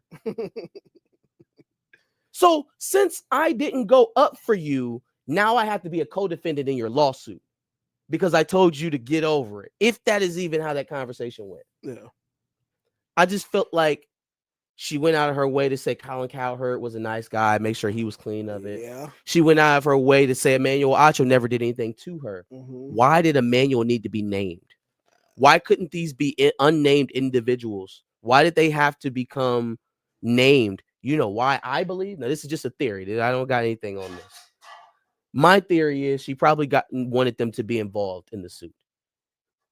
Yeah, she definitely felt the way about Skip because Skip supposedly, allegedly offered her the 1.5 million. Yeah, said the racist shit. Sure, yeah. I guess the only real anger that she could have towards Joy is that the fact that she didn't back her up. Yeah, I think that she went to both of them in pursuit of trying to get some help, and they said no. So now you're going to be named in the lawsuit. Similarly, what we just saw with Busby and his client with Jay-Z. Yeah. We came to you. We wanted you to be involved. We wanted you to bolster our case. You said no, or we just wanted you to pay us. Right? That because that's another situation too. Hey, Joy Taylor, you got a new show. You told me to go kick rocks when I told you about this, that, and the third, or whatever. Pay me $2 million, or I'm gonna name you in a lawsuit. Yeah. I will say this though: if what was said about Joy Taylor essentially going after the producer, the executive producer, or whatever his name is, why would she tell you that? That is crazy. Why would she tell you that? Crazy. No, that is absolutely insane. And the fact that I've seen so many guys take that bait and run with it, like, fam, that it was just accused. You have absolutely no evidence that shit happened, but they are so quick. See, she was in there fucking in the office, and she was gonna blame her for rape. So all of the women that's sitting there who had to fuck for their jobs, they did it because they wanted to. It's not a thing. We don't even know if this is a thing. Y'all are just all too happy to point at her and laugh and say, "Oh, she don't deserve to be there. She's not qualified." I mean, that's crazy. The worst takes came from fucking Jason Whitlock. Dog, shut up. Just shut up. Stop talking. Stop talking. Right. Just everything about anything that he said was just incorrect and insane, wild. Shut up. There was also Marcellus Wiley, who apparently had a eureka moment. He was like, "Oh, I get it now. That's why I got fired from Fox Sports, fam." Bro, stop. Yeah, get some help. Crazy. That was crazy. Yeah, I don't know anything about anything, but now all of a sudden everything kind of makes sense. Yeah, now it makes sense. That's why I'm sitting over here on YouTube. I ain't getting to bed with nobody, but everything's starting to look. I'm putting two and two together. Okay, that shit crazy. All right. I'm giving an L to somebody who's been on this list countless times. I tried to give him some bail a couple weeks ago, and because it seems like everybody doesn't want us to say anything negative about him anymore. I don't know who everybody is. Well, not everybody. Sorry, some people in the chat, the Drakeanas, want us to stop giving him L's. How can you not? Right at this point, we've come to a road where I don't see any way, shape, or form Drake is coming back from any of this. I just don't. His career is over. How do you come back from all of this shit? Like, we're talking about, the beef obviously is what it is. He can come back from that. Even the Heart Part 6, he can come back from that at some level if he just starts making hits. Then we start getting into the suing of the record company and Spotify. Shit's starting to really look bad, right? But now we've gotten to a point where he's in DMs talking greasy about niggas. Hey, you can't even call that dry snitching. That was just snitching. Snitching. And then lying about all of it. Like, oh no, these DMs are fake. No, fam. And then told I think that was on purpose. And told ACT to tell everybody that they're fake. No, I think that was on purpose. When you do something like that, you look super guilty. I think crazy. He wants people to continue to believe what it is that was said. So he comes out and tries to retract it. Oh, let me get that back. No. Like, very obviously showing that he's trying to cover it up. I think he wants people to believe it. First of all, Josh, what type of phone do most people have? iPhone. What type of phone do most celebrities have? iPhones, right? Oh, iPhones. Yeah. Can iPhones be hacked? Yes. I'm sure. Oh, okay. Well, you know some shit that I don't know. I can't hack an iPhone. Your normal person probably couldn't hack Apple iOS is supposed to be the only software that can't be hacked. It's supposed to be the only software that can't be hacked. This day and age, I feel as far as I know, that's why the federal government has to go to Apple to get access to certain things within iCloud and iMessage and stuff like that, because they can't break it. I'm of the belief that Android can, but Apple, or at very least, it's more difficult to do it with Apple. Yes, right. Yes. So someone cannot simply just, like, I don't know, connect to the same Bluetooth network and steal your shit. It's gonna be a little bit more complicated. Right? For sure. Okay. Yeah. So then the idea of this shit leaking, just like the leaked video of a person doing stuff to themselves on the internet, like, that shit didn't leak. There's no leak. You did not leak. It didn't leak. You didn't send this to somebody and trust that they were never going to send it. No, that didn't happen. Right. You posted yourself. Just like this shit got posted purposefully. Mm-hmm. Just like he went out and was so demonstrative and trying to say, oh, no, that's not real. No. ACT, go tell the people it's not real. So, first of all, ACT, when you need some scoopage or you need somebody to come sit down with you, this man is nowhere to be found. When he needs a mouthpiece to bolster some shit, he goes through you. You're a used Trojan, my friend. You're a victim. You are a lifestyle and out of the package, a used lifestyle. That's crazy. But yeah, just talking nasty. Oh man, that would be like Nike talking about LeBron doing this, that, which doesn't even make sense. Shut up. That doesn't even make sense. He reminds me of a high school girl. He reminds me of a girl in high school. the entire thing between Drake and Bron right now is bitch made. Like I couldn't even fathom being in any sort of professional or professional relationship or like friendship with this man, because behind any relationship he has with a man, he acts like a bitch. Fam, did you just rap to me in front of a fireplace? What? Like, man, if you don't take that pad off and stand up, what's wrong with you?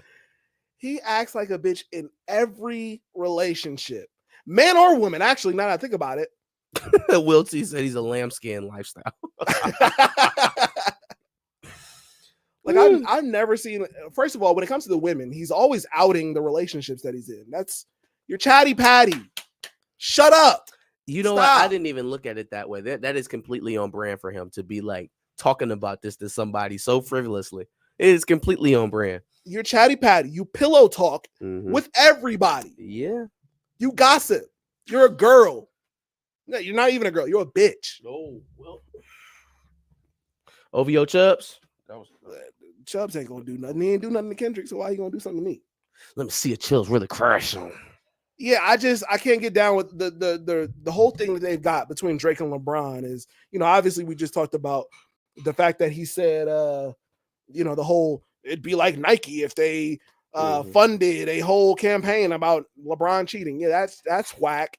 Dissing him is whack. Dissing him because he went to a concert, didn't get on stage, which is so LeBron.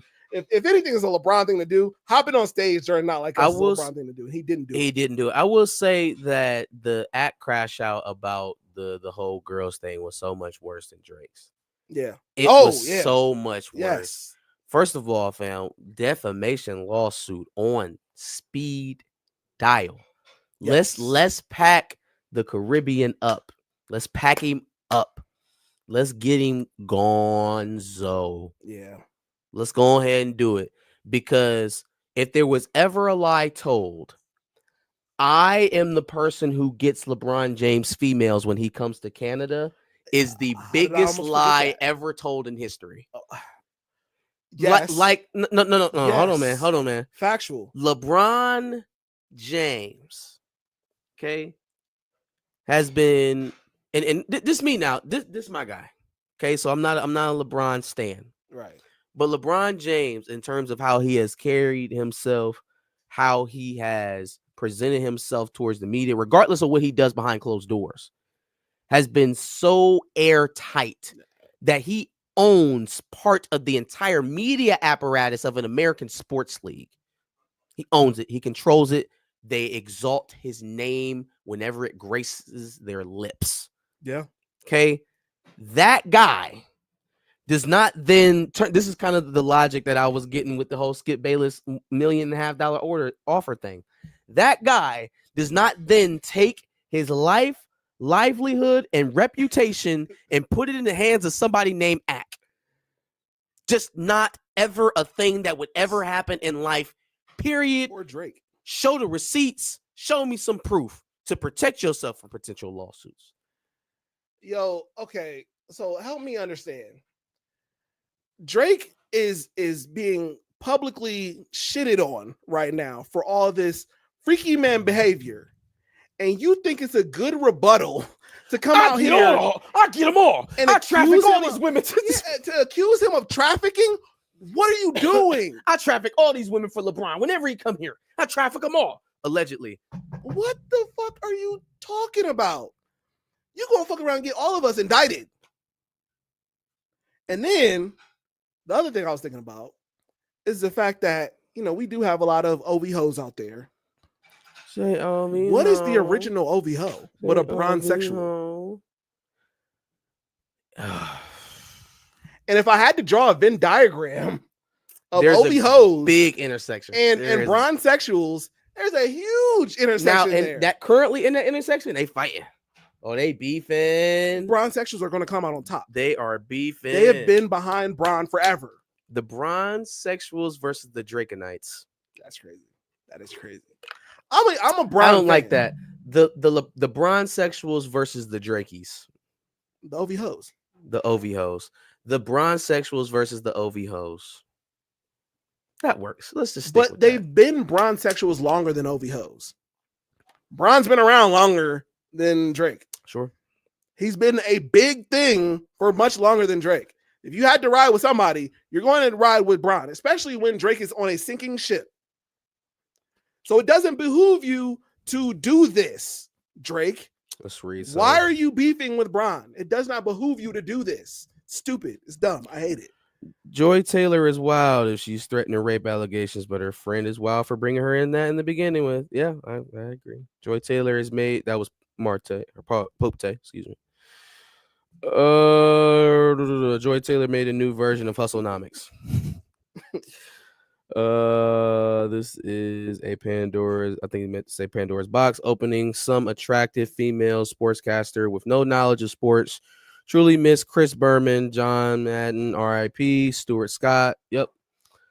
Whitlock just showed his true creepy colors. Absolutely. Will T. Drake be at a nail shop with bad bitches gossiping. He does. And do you know I walked out with his son? Do you know that after his son had that heart stuff going on, he had his little heart thing, and I let him come out with me? I should have never. Oh, man. Drake lose all respect for LeBron because LeBron was one of the first people who was behind him. Which trying to beef with him now is the stupidest thing you could do. Chillmarker says, don't call this beef. LeBron didn't comment. That's a fact. According to Maul, LeBron tried to reach out to patch things up. But even if he did that, like, I called you, you didn't pick up. We didn't communicate, man. I ain't say nothing. I could have been waiting for you to pick up the phone, so I could have been like, freaky ass nigga, he has 69 God. Freaky ass nigga, he has 69 gods. I just want to do that in your ear. Facts. And you can't beef with a nigga who publicly sunned you on his own show. You said that you wouldn't be able to. What did he say? Drake looked at him on the shop, and he was like, "Oh, I didn't want to disappoint you. That's what it was. Okay. I didn't want to disappoint you."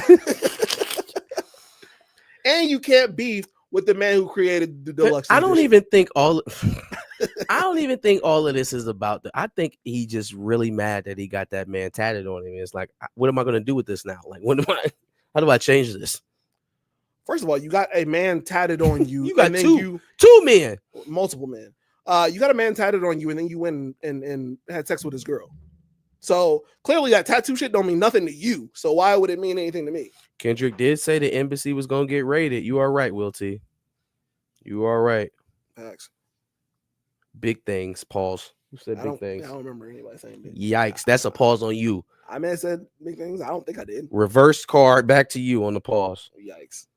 Until we reverse the clip and see that one of us said that. Can we give Russell Westbrook his fountain of youth flowers? As long as he stays in Denver, sure. Right. As long as he stays in Denver.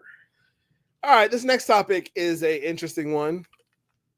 A conversation that I kind of wanted your thoughts on, I guess, because you're married. Not that you'd be involved in any of this craziness, but I guess if I had to talk to somebody about it, I'd want your opinion on it, I guess. A lot of crazy shit going on out here in these streets.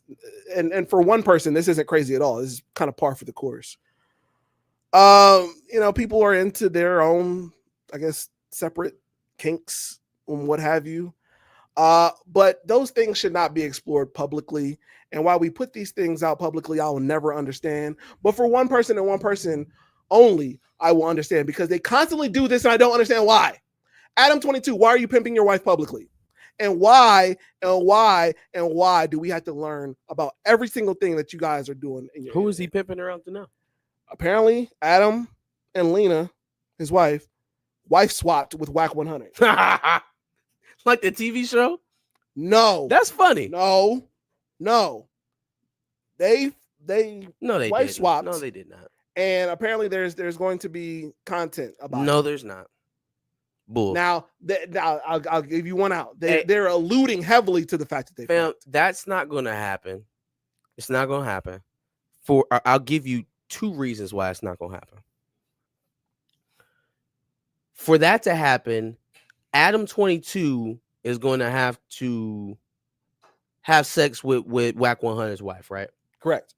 The same way that Adam 22 let his wife have sex with that porn star, right? Same way. Yes. Okay. Yep. So Whack 100 is gonna walk back and talk to all the Pyrus out west after he films and sells copies of his wife being done in by Adam 22. That's what's about to happen. That's what you believe is about to happen. Yeah. No, I don't. Yep. I don't. He already got jumped by them. By those same. Yeah. Again, we can fake that. We can fake that for content. What you cannot fake is penetration. Okay. And there's not an ounce of respect left for that man on the entire West if he allows Adam 22 to defile his wife on video camera. So that's just not, it's not going to happen. He plans to have a career after this, so that it doesn't make sense. Yeah, he plans to be the next Adam 22, the black Adam 22. What's more likely is he actually has sex with Lena and posted, right? You want to know why I don't think that's going to happen? Because Whack 100 is not a porn star. Okay. It's not a porn star.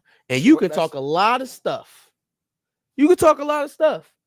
But you are either a porn star or one bold MFer to put your stuff out there for millions of people or just gifted. Pause. Right. You know what I mean? Right. To do that. Yeah. So those are the two reasons why I don't believe this is actually we're going to see this. We're not going to see it. I first of all, if you look at the if you look at how they're setting everything up, it looks like they're leading us to believe that they did it and clout chasing this entire situation, which is right up Adam 22's alley. Yeah, absolutely. But they didn't actually, and like Chillmonger said in the comments, it's kind of like Snoop quitting. We're going to find out that they're actually talking about something completely different. Yeah, absolutely. I see that. I do believe that. At the same time, would anybody not look at Adam 22 and believe that at any level he wouldn't pimp out Lena to do something else to this magnitude? I guess the thought is, would Whack do the same thing? And I've seen Whack do a lot of fucked up shit for clout too. And there is nowhere Whack is going to be safe if he allows a white man to defile his wife for content. Like, it's just not, there's nowhere that's going to be safe for that. And I'll tell you what, the one other reason why I don't believe it necessarily is because they had a clip of him crying about the situation, of Whack crying. That's where it was content. I was like, okay, I'm out on this. Is content. You mean I cried about you hitting my wife and I sent you video of it? What is this nonsense? What is this nonsense? Who believes this? But come get this beach house in Idaho. $100,000. Adam 22 doing literally anything for the clout. I believe at some level okay, that it's Whack. That's the hard part to believe about this. Because Adam will do it. Adam will be like, you want to fuck my wife? Sure. Yeah. Get caught from that's cool, man. Yeah. Can I talk about this for months afterwards? Yeah, let's do it. Can I be in the room? He probably would say some freak ass shit like that. In the room. But I just don't understand wife swapping. Like, I do understand it from. I thought they was like rebooting a version of the TV show. Well, maybe that's what they're going to end up doing. That's what it should be. Maybe shouldn't even be alluding to this nonsense. But no, they have to allude to it so they can get clout from it to then validate it. No one believes it. Well, probably somebody believes it, unfortunately. But I just don't understand from that standpoint. Like, if you wrote the vows to be with this person, I don't understand at that point being like, I don't think. Oh well, you can have her. Sure, whatever. Who cares? I don't think. I don't understand the concept. I think at some level, if you are cool with the wife swap, you have to be cool with at some level also being a cuck. I mean, swinging is a real thing. It is. It's a real thing. It is. But again, I'm not offering that up for consumption. Yeah. Yeah. Nah, it's cap. If Adam wasn't gonna let Crip Mac hit for the bag, he's gonna let Whack go next. Crip Mac is crazy. Thank you, MoFly. I guess that's all. That summarizes it pretty well. Even if it's a fake skit, that shit is still beyond weird. Definitely weird. Weird. All of them involved gets an L. All right. I'm giving a quick L. This kind of dominated the early part of the week as far as news story goes. But I'm just giving a quick L to Lil TJ and 5Yo Foreign for getting upset at Plaque Max, the streamer, for telling them to stop smoking in the Airbnb. Dog, it's an Airbnb. I don't own this. No. There are rules to this. You're saying the wrong thing. Dog, you're little TJ. The fuck? No, you're Fabio foreign. The fuck? I mean, he invited Fabio Foreign. Fabio Foreign told TJ where he was at. He just pulled up. Nigga, I didn't ask you to come in here. No, Didn't they tell were- you to come here. I thought both of them got invited. No, It was separate. Oh, I He didn't- invited yeah, I didn't get Fabio that. Foreign to come in. Fabio had a few people with him. Fabio Foreign told TJ where he was at. And he brought a few motherfuckers. I didn't tell you to come over that's here. Super trash. Yeah, I catch didn't tell that. you to come over here. And the only thing he probably could have did to make that go better would have been to meet that shit head on as they walking in your house. You got 7 Negroes walking in through your kitchen, and you don't stand up to meet them at the door. You don't introduce yourself. You don't know who these folks is at all. Yeah. They just all up through your stuff. No wonder why they start rolling up. They met no resistance through the front door. Well, that's true. That's true. But you could absolutely roll up. But then once I tell you, hey, yo, chill out on that because it's an Airbnb. Fam, it was already lost. The way that they walked into his house established who was in charge. So you think they already came in with some bullshit? They already came in on some bullshit. He and some should have disrespect. got up. What up? I'm Max. This is my spot. About it. All that. Oh, this Airbnb, bro. No, what you? What are you? These your kids? Is your mom over there or something? Like, why are you explaining yourself? I think if you come to them respectfully and be like, all right, well, like I know y'all rappers and y'all do that's that what I'm shit, but, saying. Like, you stand up and go meet them and talk to them. People see you over there. Hey guys, we can't smoke in here. Thanks. From what I understood, Buddy. he asked them multiple times. No, he did, but from the computer. Oh yeah, see, nah. You know what I'm saying? Like, people He challenge got that up type- one time. People- Or maybe that was the last Yeah, time. maybe the last time, but Okay. people challenge stuff like that. You leave the door open for people to do stuff to you, especially people you don't know. They're gonna take advantage. Sure. You should have established it. I think in this situation, But they're Lil still TJ and no, they still on Fabio bullshit aren't because I those heard guys. Lil TJ talking about it after the fact. He like, well, yeah, da da da da da. Who you talking to? I really Yeah. smack, bro. Yeah. You're Little TJ, bro. What are we talking about? Lil TJ is beefing with other streamers because Talking of the about- situation. You got streamer beef. Yeah. That's trash. Why do people have to be so tough all the time? Uh, So since he asked you to put out the marijuana inside of the house, you have to fight him. You gonna punch him. Yeah, you gonna be in one of them or cages have here his pretty people shoot soon. and cuff him. That shit is Yeah, trash. you gonna be in one of them cages soon. Because if that's what you think, you gonna do that to somebody else for some other frivolous reason. Yeah. Now, my other thought was that maybe, just maybe, there was a no smoking sign somewhere in the house. It doesn't have to be a no smoking sign. I said don't smoke. No, sure. I said don't smoke. Maybe there was a no smoking sign in the house, and Fabio, because his ass can't read, didn't catch that at all. It just went over his head. Fabio wasn't even smoking for real. He was just rolling up. That- Everybody else. That would have made Fabio real mad if he could read. Knowing his ass can't read, that no smoking sign meant nothing to You him. really can't read, and you over here making fun of him. That he is at a second grade reading level. If you can read 10 letters, 10 words out of a Harry Potter book, I'll give you $1 million. Yeah, no, he's on that Floyd time. Anyway, these last couple of stories should be quick. My dad sent me an article about how they're on TikTok appropriating the Kappa stroll. They're out here shoulder twerking, and none of them are noobs. None of them are Who's part they?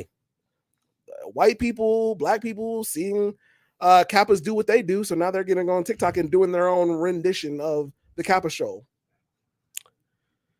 Yeah, guys, for my fellow Greek life people out there, I think this is the final descent. I think a lot of our organizations have gone a certain direction in terms of intake, and that type of attitude leads you to a lack of, I don't want to say integrity, I guess lack of stability. There were times where you would get paws put on you for stuff like that. Yeah. But then again, that's also not my org, so we don't fight them type of battles. Yeah, the article that he sent me quoted, I guess Usher had some Kappa's stroll at the halftime show that he did. I can't even remember. I think I now. remember that actually. Yeah.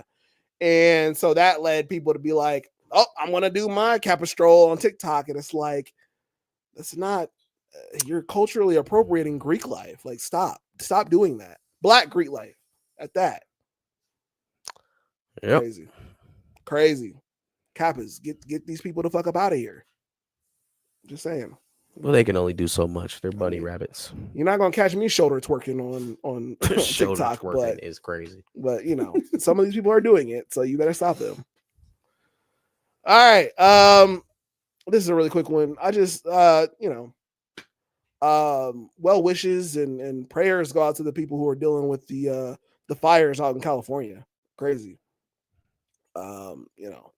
Sucks. This is a situation that, obviously people really have to deal with out in California, and just well wishes and prayers. I don't really have too much to say about it, but if you're dealing with that, my well wishes and prayers, and if there's anything that we could do for that, I'm here for it. For sure. All right, those were all L's. My one dub goes to something we talked about quite a while ago. I think how did I put it? I don't know. Anyway, Clips was working on an album, and they were talking about one verse that we need to get. And who do we say? We said Hove, we said Dot, we said some other people, Kanye maybe, I don't know. There's been some rumors around who it is, and I think we've gotten some official takes on who it might be, and the fact that this song is about to go. Somebody posted 2 pictures. It was 2 emojis essentially. Paper clips and a dot. Bet. Makes all the sense in the world. And apparently somebody's heard it, and that shit goes. And Clips has confirmed that the album is done, so we about to get that shit soon. Buckle in, Aubrey. Buckle in, Aubrey. Yeah, death blow. Story of Adidon Part 2. That'd be crazy. The cover art is the daughter. Yeah,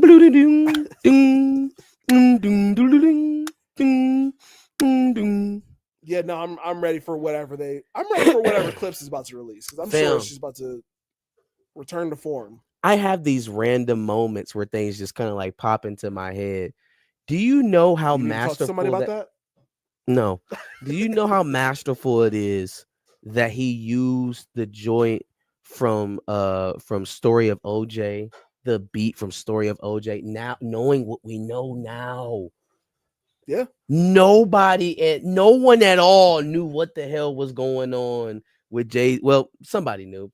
People knew, but the general public didn't know about Drake and Jay-Z's beef. And you mean I'm going to out the world about your son using a Jay-Z beat? Yeah. One that repeats the chant of "still nigga." And the blackface throughout the video. Don't even let me get y'all started on my theory about the Bitch Don't Kill My Vibe remix. Oh my God. Oh my goodness. Go back and listen to that song and tell me what you think. Listen to that verse. If the Clips can reunite, then there may be hope for a Field Mob reunion. MoFly, you have to be from the South with that one. Not that it's even a bad take, but it's not a bad take. I like Field Mob, but you got to be from the South with that one. Where you from, dog? Field Mob had some hits. Am I up? I'll give you that. I haven't heard the words Field Mob together in quite some time. My turn? No, I want to talk about Field Mob some more. No. That's quite enough. All right, Godless. Let's go ahead and start with we can start with the dubs because we got shit to do. First dub I got is going out. It's going out to Dwight Howard. Dwight Howard is getting a dub from me. He has been on a bit of a podcast tour. He's been talking a lot, doing a lot of chatting. I think he was on was that Dan Patrick? Maybe. I don't know. It's not important. But he spoke about his time in the NBA, and obviously the Shaq feud came up with it. I still don't agree with him about the Shaq feud, but it was what it was. He talked about it for a minute. One of the more interesting points that we got from him was when he was in Houston, right? Mm-hmm. Daryl Morey is a dirty motherfucker. Now I believe James Harden. I believe James Harden now. Daryl Morey is a dirty backstabber. But he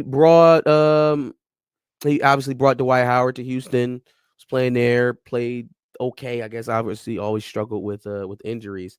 But it was one thing that got him all the way up out of there. Apparently, while he was playing in Houston, ran into some Palestinian folks, right? He bought out a theater, I guess, to show some movies to the public, had them view it. After the movies, they went and pulled him aside and was talking to him about the occupation in Gaza and the West Bank. So then they asked him to post about it to try and increase visibility. Mm-hmm. This again, think about the time period now. So we're taking this back to maybe 2014, 2015, when Dwight was still in the Houston Rockets. He was there for 4 or 5 years. Mm-hmm. Goes ahead, post Free Palestine on his Twitter, I think he said. Mm-hmm. The NBA commissioner, Adam Silver, called Dwight Howard and made him take it down. That's crazy. Not surprising, but crazy. So does the Israeli government also have a controlling arm in the NBA too? That's what we got going on here. That's how we do it. Or are you so afraid of the relationship with our American government that you wouldn't dare speak out against anything that goes against the interest of the imaginary state over there? I mean, judging off of the whole China situation too, that it reads. Just the China and LeBron situation. Yeah. Oh yeah. Shout out to Dwight Howard though for standing up, for what he believes in and standing in the paint on it. I will commend him for that. Still hate his Shaq takes. Leave the Hall of Famer alone. That's the real Superman. But everything else we can get down on. I love Dwight. Won us a championship. Dwight wore a Superman cape during the slam dunk contest. He is the real. No, No. I couldn't even bring myself to finish that sentence. All right. Ready to play a game? Sure. So absolutely. I found a game on the internet. Me and Josh are going to play it. It's very simple, right? I'm going to give you guys an example of what we're doing, and then we're going to play it. So basically, we both say a random word at the same time. We say 1, 2, 3. We say the word, right? Then in between both of our words, we have to find a commonality. We do the 1, 2, 3 thing again. And we say what's common between the first 2 words that we said. We do that constantly until we end up saying the first word. These people got it in 3 tries. So we going to get it in 3 tries. Listen to the game. Oh, come on back. Hell yeah. You saw how they tried to do Kyrie. Yep. Hold on. Run it back. What? 1, 2, 3 teenagers. Okay, now we have to find the common thing between Pepper and teenagers. Ready? 1, 2, 3. Allergies. Wow! Now we have to find the common thing between sneeze and allergies. 1, 2, 3. Pollen. Yeah! Again! Yes! Why? That was so 3. cool. 3 questions. Was that not cool? I want to play again. 1, 2, 3. Sunglasses. Sunglasses and window. 1, 2, 3. Looking and sunlight. Okay. 1, 2, 3. Sunglasses. Sunglasses and blind. 1, 2, 3. Walking stick.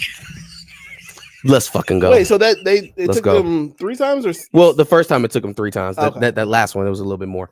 But we're getting in 3, baby. Let's go.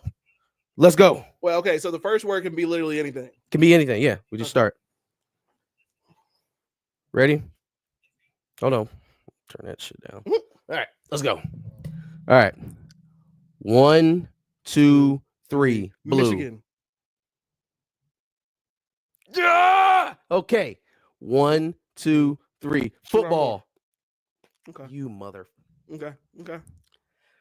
1, 2, 3. Coach. Oh, God damn it. We're there though. Like we were there the first one. No, the common thing between Coach and Wolverines. 1, 2, 3. Harbaugh. I couldn't think of the last name. There right we go. off the top of my head. All right. Come on. Now we gotta do this again. Let's go. Okay. All right. Okay. 1, 2, 3. LeBron. Tuesday. Okay. 1, 2, 3. Taco TNT. Tuesday. Fuck. Ah, Wait, I didn't even hear what you said. TNT. NBA on Tuesdays. Okay. Okay. What did you say? Taco Tuesday and Yeah. TNT? Yeah. Jesus I Christ. thought Okay. LeBron and Tuesday The connection between TNT and Taco Tuesday.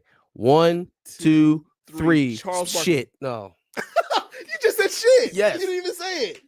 Well, Taco Tuesday I thought you were and just saying TNT like explosion. shit. I don't know.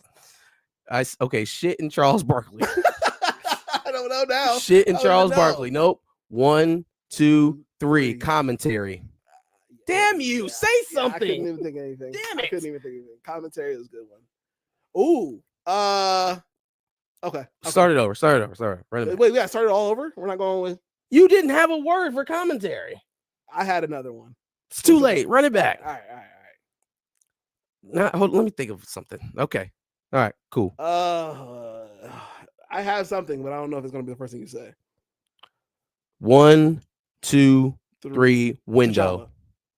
T'Challa. Ooh, okay. Wait, what was yours? I said window. Connection between window and T'Challa. The connection between window and T'Challa. Okay, hold on. Window and T'Challa. 1, 2, 3. Multiverse. Okay. Multiverse and Black Panther. 1, 2, 3. T'Challa. Variant. Fuck. Okay. Variant into T'Challa.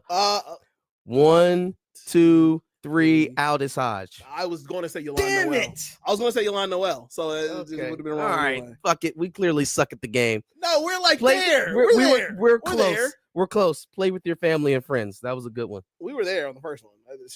Good little brain buster. Why blue? Why not blue? Why You're- not just say Why Michigan? blue? Why blue? No, I'm not saying why the color. Why I'm just ever saying- would I say blue? Why would it ever come to my mind to maybe say Wait, so blue when you said blue- quickly? No, when you said blue though, you weren't thinking of Michigan. No, not really. Oh, okay. But then once I saw the connection, I was trying to get to something that we could both.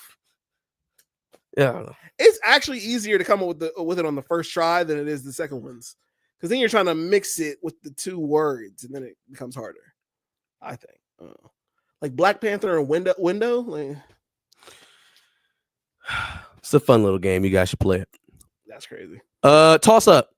I got a toss up going to Deion Prime Sanders, who is currently, or reportedly has strong interest in the Oakland Raiders job, Really? according to On3. Yeah. Ew. Are we surprised? Not really. Are we surprised? Not really. Shador and Travis Ooh, are out. in Shiloh's Vegas. out. Yeah, no. It's Vegas. It's prime time. They're going to have a top 10 pick. Hey, baby, you let me in there. You let me draft my sons and Travis, baby, and we in there. I don't think they can get them both. They're a better quarterback or Shador is a better quarterback than Aiden O'Connell, or I don't know who plays for the Raiders, but that is one surefire way to guarantee that your son gets a fair shake in the NFL is coach him. is get the franchise to hire you. Desmond Ridder. Well, Aiden O'Connell must have got injured because he was starting there for a while, I think. I think that this is another one of them kind of like nepotistic. The only difference here is that a word? Nepotistic. What is a pejorative for? You know what? That's a mashup for of nepo. Nepotism and opportunistic.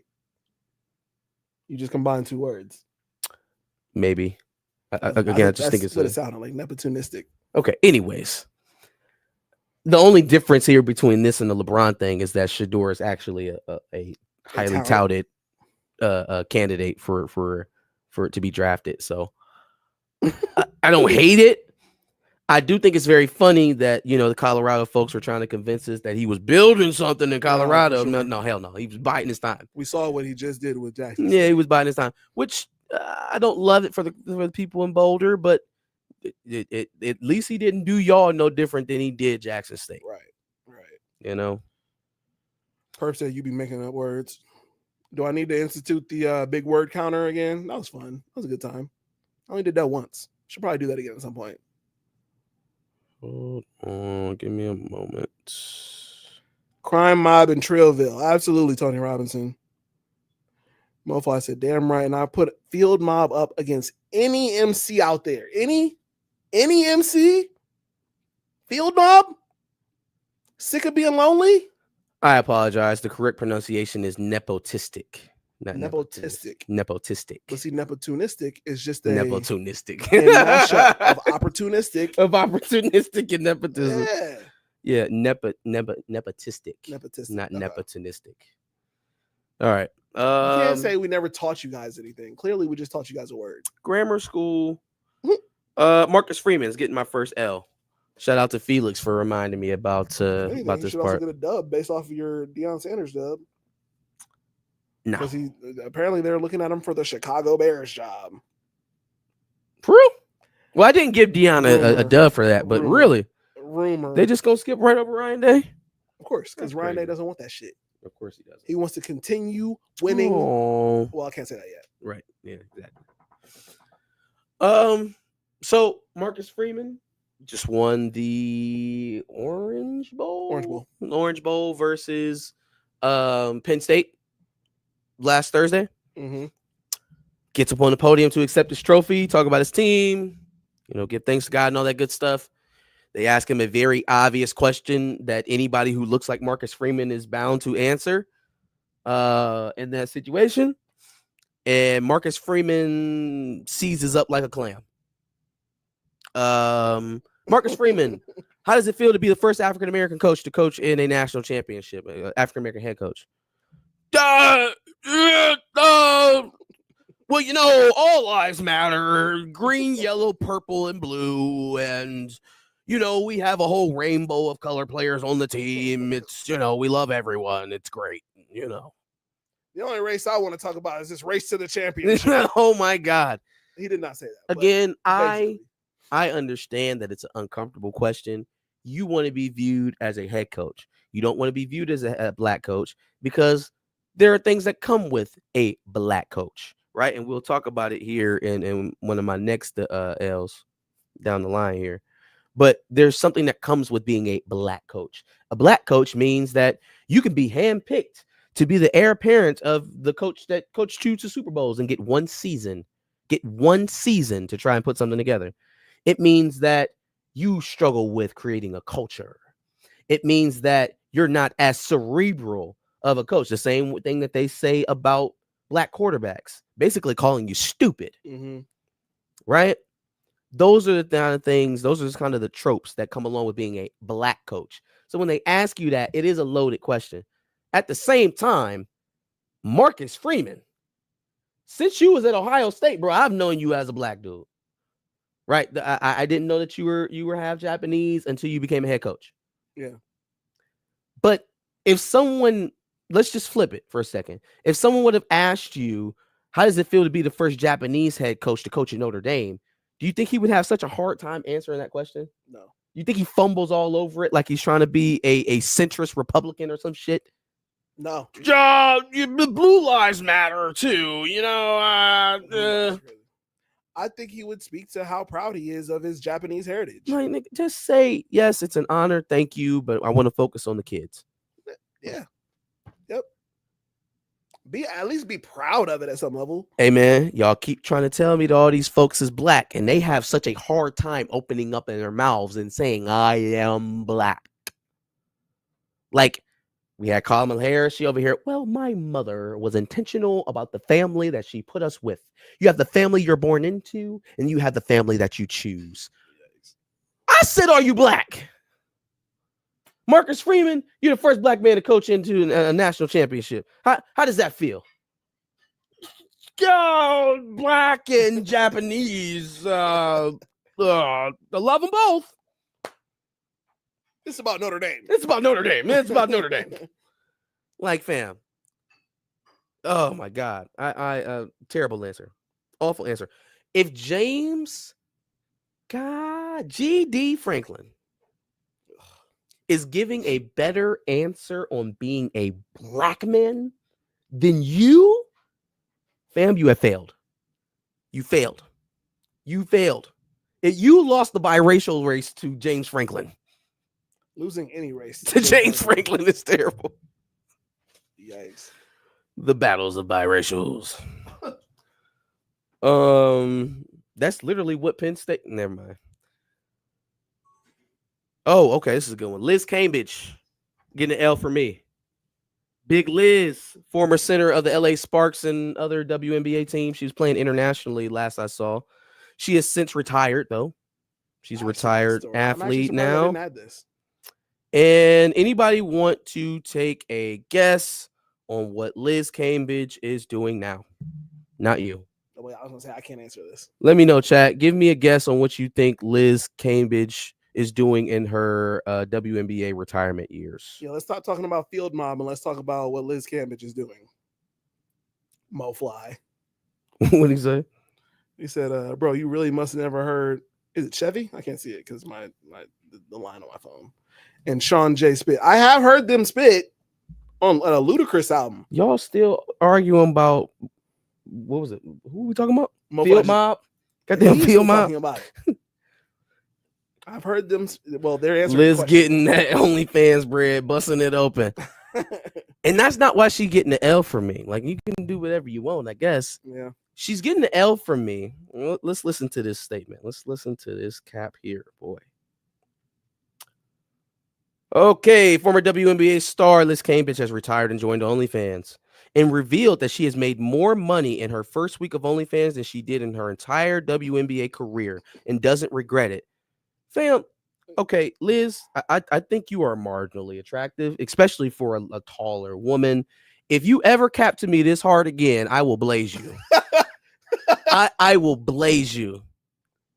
Now, again, Liz Cambridge is not the best WNBA player, but she's made some decent money. Sure. In a week, Liz? In a week? Tell me in a month, the first quarter of the year, 6 months, a year. Wait, how long has she been in the 7 WNBA? days? I can see it. I can see it. Depending on how long she's been in the WNBA. Let's see. If it's anything less than, probably say about 7 or 8 years, then I can see it. Go ahead. She's only 33 years old. She's kind of young to be retired. Yeah. Liz went, okay. All right, Tony Robinson, you gotta chill. I almost read that. I'm mad. One of the suggested questions: does Liz Cambridge have an OnlyFans account? Freaky ass niggas. Which is exactly why you should kind of believe that she's freaky. making some bread. Why are y'all so freaky? Oh, why are y'all so horny? For real though. Women in 2011, 2014, women's Chinese basketball. Cambridge currently shares. Okay, so she only played in the WNBA for playing career 2007 to present. 1, 2, 3, 4 years. The rest of these are international. Is the Tulsa Shock in the WNBA? Yeah, okay. So she's playing for maybe about 5 or 6 years. For 5 or 6 years. Was average salary in the WNBA around like 80 grand. So maybe $500,000. Maybe. Oh man. She made $500K in a week. I can see that. Shame on you people. What did shame on you all. Cash Me Outside girl make her first like day on OnlyFans? Yeah, but again, I feel like a lot of that be cap, man. A lot of it don't be cap at the same time. Niggas out here be on some bullshit. I am so disappointed in y'all. She don't even look like nothing. She just tall. And that's what I'm thinking. Like, it's a fetish thing. It's like a niche thing. But so if it's a fetish thing, you can charge a little bit more. Well, no, I'm just saying, if it was somebody who was a little bit more conventionally attractive, it would feel like it'd make more sense to me. I'd be able to wrap my head around it. But this is like specifically tailored to men that like absorbently tall women. Yeah. See, okay, it's a matter of supply and demand, right? Like if you get it ain't that many. That's crazy. If you get a girl that's just conventionally attractive, Mhm. right? She's going to make a lot of money off the fact that she's conventionally attractive, but her prices aren't going to be as high because there's a ton of women who are OnlyFans who make a lot of. Break down OnlyFans for me, Josh. Continue. I'm just talking about. No. supply and demand in general. Continue. Give me the breakdown. I want to hear it. I want to hear all the ins and outs. Okay, so it stands to understand Mhm. that if you have somebody who has a feature that a lot of people don't have, Got it. that person is supplying something that a lot of people can't supply. Therefore, the demand goes up and the price goes up. It's economics. It's not OnlyFans. Oh, it's OnlyFanomics. It's It's not OnlyFanomics. it's not OnlyFans. OnlyFanomics. Economics. They're giving Welcome you to something that you can't OnlyFanomics, get folks. anywhere else. So therefore, the price has to go up. I like OnlyFanomics by Josh. That's not OnlyFans. That's anything. OnlyFanomics. I hate this. What up, brother Stark? That's a travesty for her to stoop to that level. What's the website so I can block it? I miss what he said. What's that? The website talking about is crazy. That's crazy. I guess we found one of the customers. Right. Facts. Tony Robinson said Angel next. Angel got, well, you know what? I would hope that she's not, because she's probably one of the 2 or 3 highest paid in the league. But you know, I guess maybe not. We'll see. No, MoFly, I'm not checking out that Field Mob song. The Patriots are getting an L from me. So we just talked about what it is to be labeled as a black coach, right? I mentioned the firing of Gerard Mayo from the New England Patriots. They are going through their process of trying to find their next head coach, and they just wanted to let everybody know that they were, you know, being fair and, of course, honoring the Art Rooney rule, with interviewing former Michigan offensive coordinator and quarterback coach Pep Hamilton, and then also former Marshall quarterback Brian Leftwich. Both of them are getting both of them are getting interviews. Mm-hmm. Look how they showed us. This is from the official New England Patriots Twitter page and probably all of their social media, where how they announced that they were interviewing them both. You can take one look at this picture and know that neither one of these niggas is getting this job.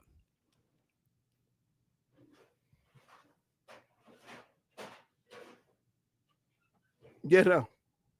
Head coaching interviews at the bottom. 2 small Very pictures small. of Pep Hamilton and Byron Leftwich on top of each other. Mm-hmm. Their names sandwiched on top of each other at the In top very of the small graphic. font. Fam, you okay. If it was John Gruden and his big ass picture, the font would be John Gruden interviewed. They can't even post twice. They acting like posting cost them money. Right. They ain't even give them separate posts. They sandwiched them in on the same post, Josh. They almost got me. The NFL almost had me. They almost had me, dog. Because Cincinnati was going on a run. Gross. They were trying to make the playoffs. Joe Burrow was having an MVP type season. Ew. They almost got me to start watching again. And then, you know, God put this in front of my face just to remind me. Don't trip, brother. They the same folks. They the same folks. Same folks.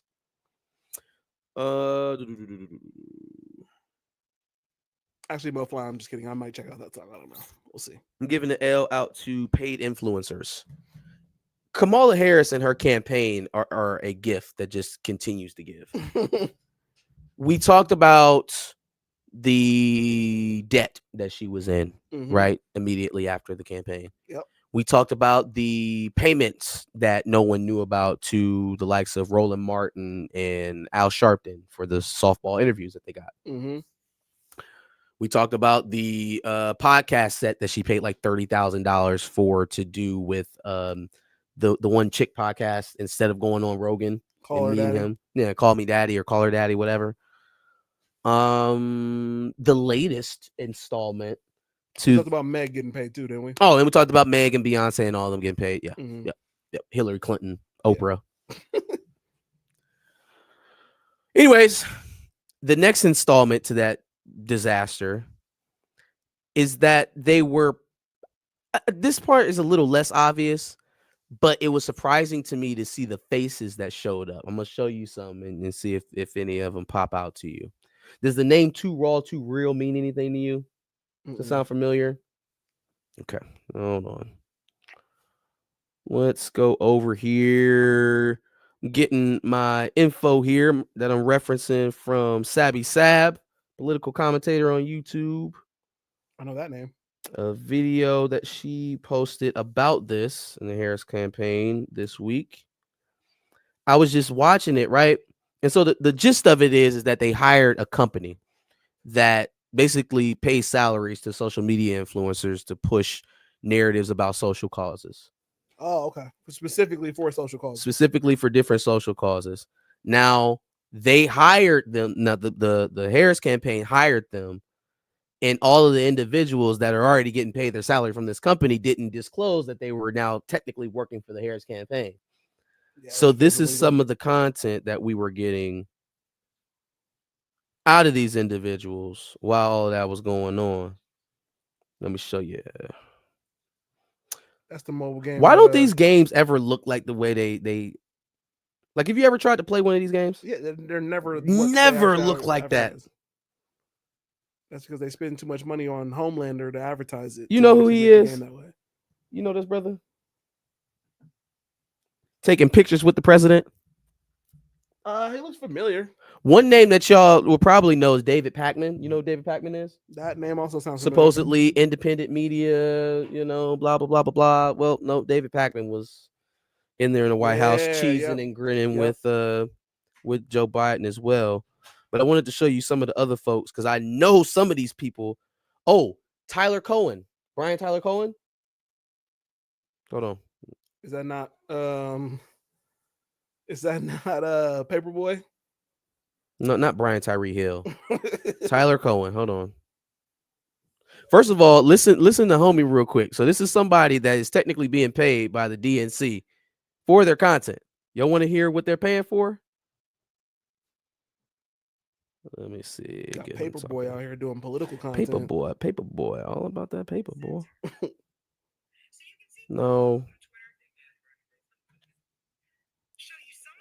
No, Sabby, let him talk. Here we go. Let's go.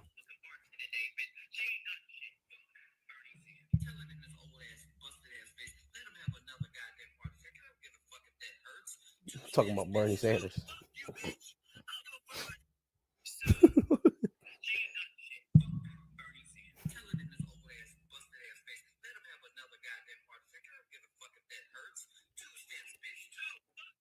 Bruh, this nigga was just standing shoulder to shoulder with Joe Biden in the White House. That's crazy. I guess he earned it, but let me show you some of these faces though. Let's see. Oh, you know him. I know you know him. You know him. Tyler Cohen? Yeah. Oh, yeah. Got big bucks. Big bucks from the Harris campaign. Who else? There we go. They got that wasn't Paperboy, but yeah, I know him. Paperboy. All about that Paperboy. They got him running down here on the bottom of the screen. We'll try to get the video in here so you can see if you notice any people. But if you do, all of these folks are being paid for their opinions. Dr. Umar is in this list. Dr. Umar's not in this list. Him. I see him a lot. This Asian guy right here. All the time. Yeah. Paid. He looks familiar. They're basically actors. Joe Budden's on this list. Joe Budden's not on this list. Hold on. That's they Gillian show Wallow. You gotta relax. Trey Rags. I just saw Trey Rags just pop up. You're doing us a disservice. Tyler Cohen. They had that one guy. Okay, so he's kind of he's a heavier set white dude. He's got the salt and pepper beard. He doesn't really show anything other than like his arm and his face. And he does like when people have run-ins with racist white people, basically. He basically calls them out to cancel him. Yes. I know exactly. Paid influencer. I can't remember his name though. His face was in here. At the very end of his videos, he always goes, "Who is this person?" Yes. Yeah. Yes. That dude. I can't remember. Oh, they had his face on here on the website of the place where they were doing the hiring. Their faces are on the website. They ain't not even trying to hide it from So I y'all. guess I just have one more question. TikTok, who is this man? Literally, yes. And they blend in Also, so vote for well. Kamala Harris. They look like they look like normal people. Yeah. Let's go crazy. Come on. Come on. Anyways, okay, we can move on from it. It's okay. We'll get it in there. W. Kamal Bell, he also got paid. That's crazy. Who is it? W. Kamal Bell. You know whose name I was surprised not to see up there? Who am I about to say? Jink Uger. No. We know Jake Hughes up there. Yikes. Roland? Consciously.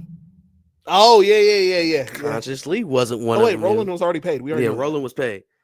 I was fully expecting to see Consciously on there. Yeah. So That's hey, fair. when it comes to legitimacy, I guess we can check that box off. Sheesh. I may not always agree, but he's not one of these folks. Yeah. My last L I got is going out to, I don't know why I closed my thing if I didn't have it in my face. If I didn't know what it was. Oh, Spirit Airlines had a congressional Spirit had a congressional hearing recently where they were grilled about their bag fees. Have you ever been in line trying to board a Spirit flight? No. And some annoying attendee asks you about your bag size, pulls you out of line and makes you put it in a box. If it doesn't fit in that box, then you have to go pay for a carry-on, or you have to pay to have it put underneath the plane or whatever the hell they do with it. Do you know that the incentive for the agents to do that, you want to know what it was? So now you get pulled out of line, you got to pay for a bag anywhere. First of all, it's anywhere from $15 to $99. Right. So there's no rhyme or reason. They actually call them bounty fees, right? Course. And they apply the larger fees depending on.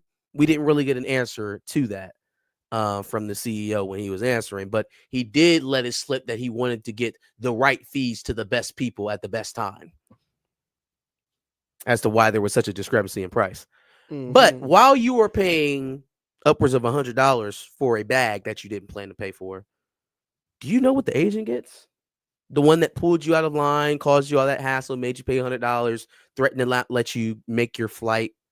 Do you know what they're doing that for? You would only be asking this if it's a large amount, but like it can't be more than 50. I'm gonna go 40%. 40% of the bag fee? Yeah. It's a flat rate of $10, Josh. What? Oh, it's a flat rate of $10 per bag. You only do that for $10? Oh, Spirit employees. And I would usually feel for you because I'm very pro worker, but I've never met a Spirit employee that I liked. So let me tell your funky ass something. If you ever roll up on me again, asking me about a bag, I will do my best to embarrass your ass for coming to get $10 off of me. I'm going to offer it in Cash App. I'm going to offer it in crypto. I'm going to get out 500 pennies or whatever, whatever the currency breakdown is, to make sure you get your little funky ass $10 since you are bothering me for $10. Spirit airline employees, keep doing what you're doing. I'm just going to laugh at you as I pass you on my way to my Southwest or American airline flight. Punk ass $10, and you about to fight with people. Like literally, you Spirit. So you about to Waffle House a passenger because you want $10 that bad. Yes. Oh. I'm roasting Spirit employees now. Oh, I can't. Oh my God. I hope I never run into you again. Now the fact that bounty head ass boy. The fact that they got pulled into Congress over it, maybe they'll stop doing it. We'll see. I don't know, but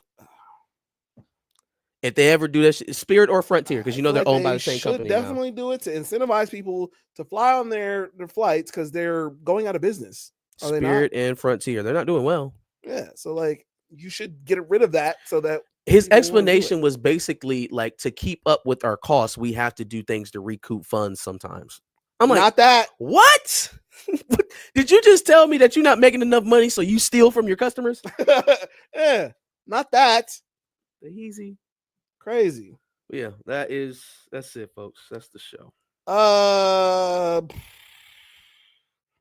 Surprised we didn't talk about Kyron Lacey, Kyron Lacey. head ass boy.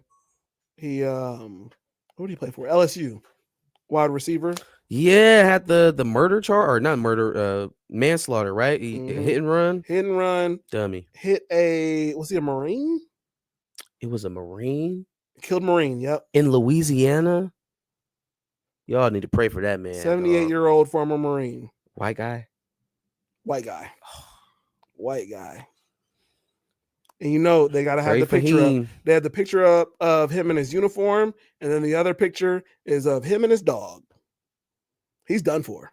Yeah, that is that's bad. Yes, very That's much bad. so. You probably shouldn't have hit and run though. So yeah, I mean that does make it a lot worse. It does make it a lot worse. yeah. Yeah, there's that. TikTok's about to get banned.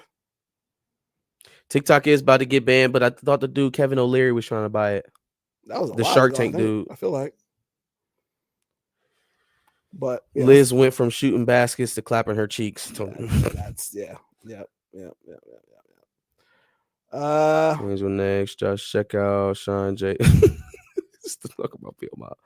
Kamal Harris is campaign team look like the cast of Degrassi. They all on the take. W. Kamua Bell, corny ass comedian. Come on, Bell. He's a comedian. Gotcha. He's not the only comedian out here. And $40 bag fees, highway robbery. If they ever try to charge you again, make fun of him.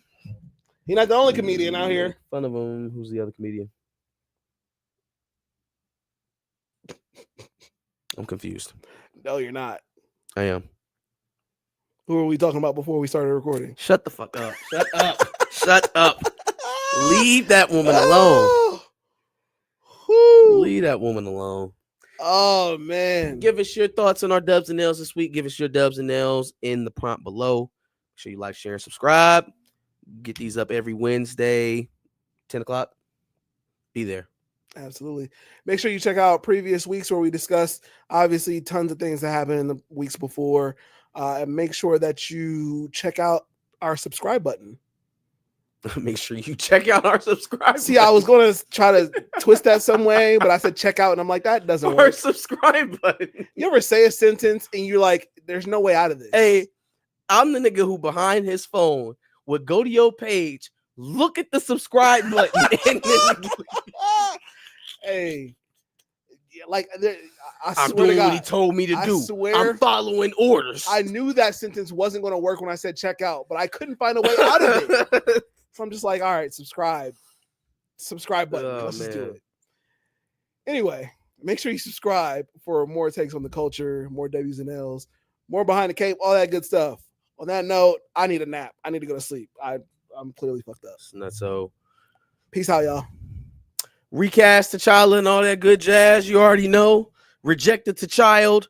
Don't listen to bots online about what should be done in Marvel movies.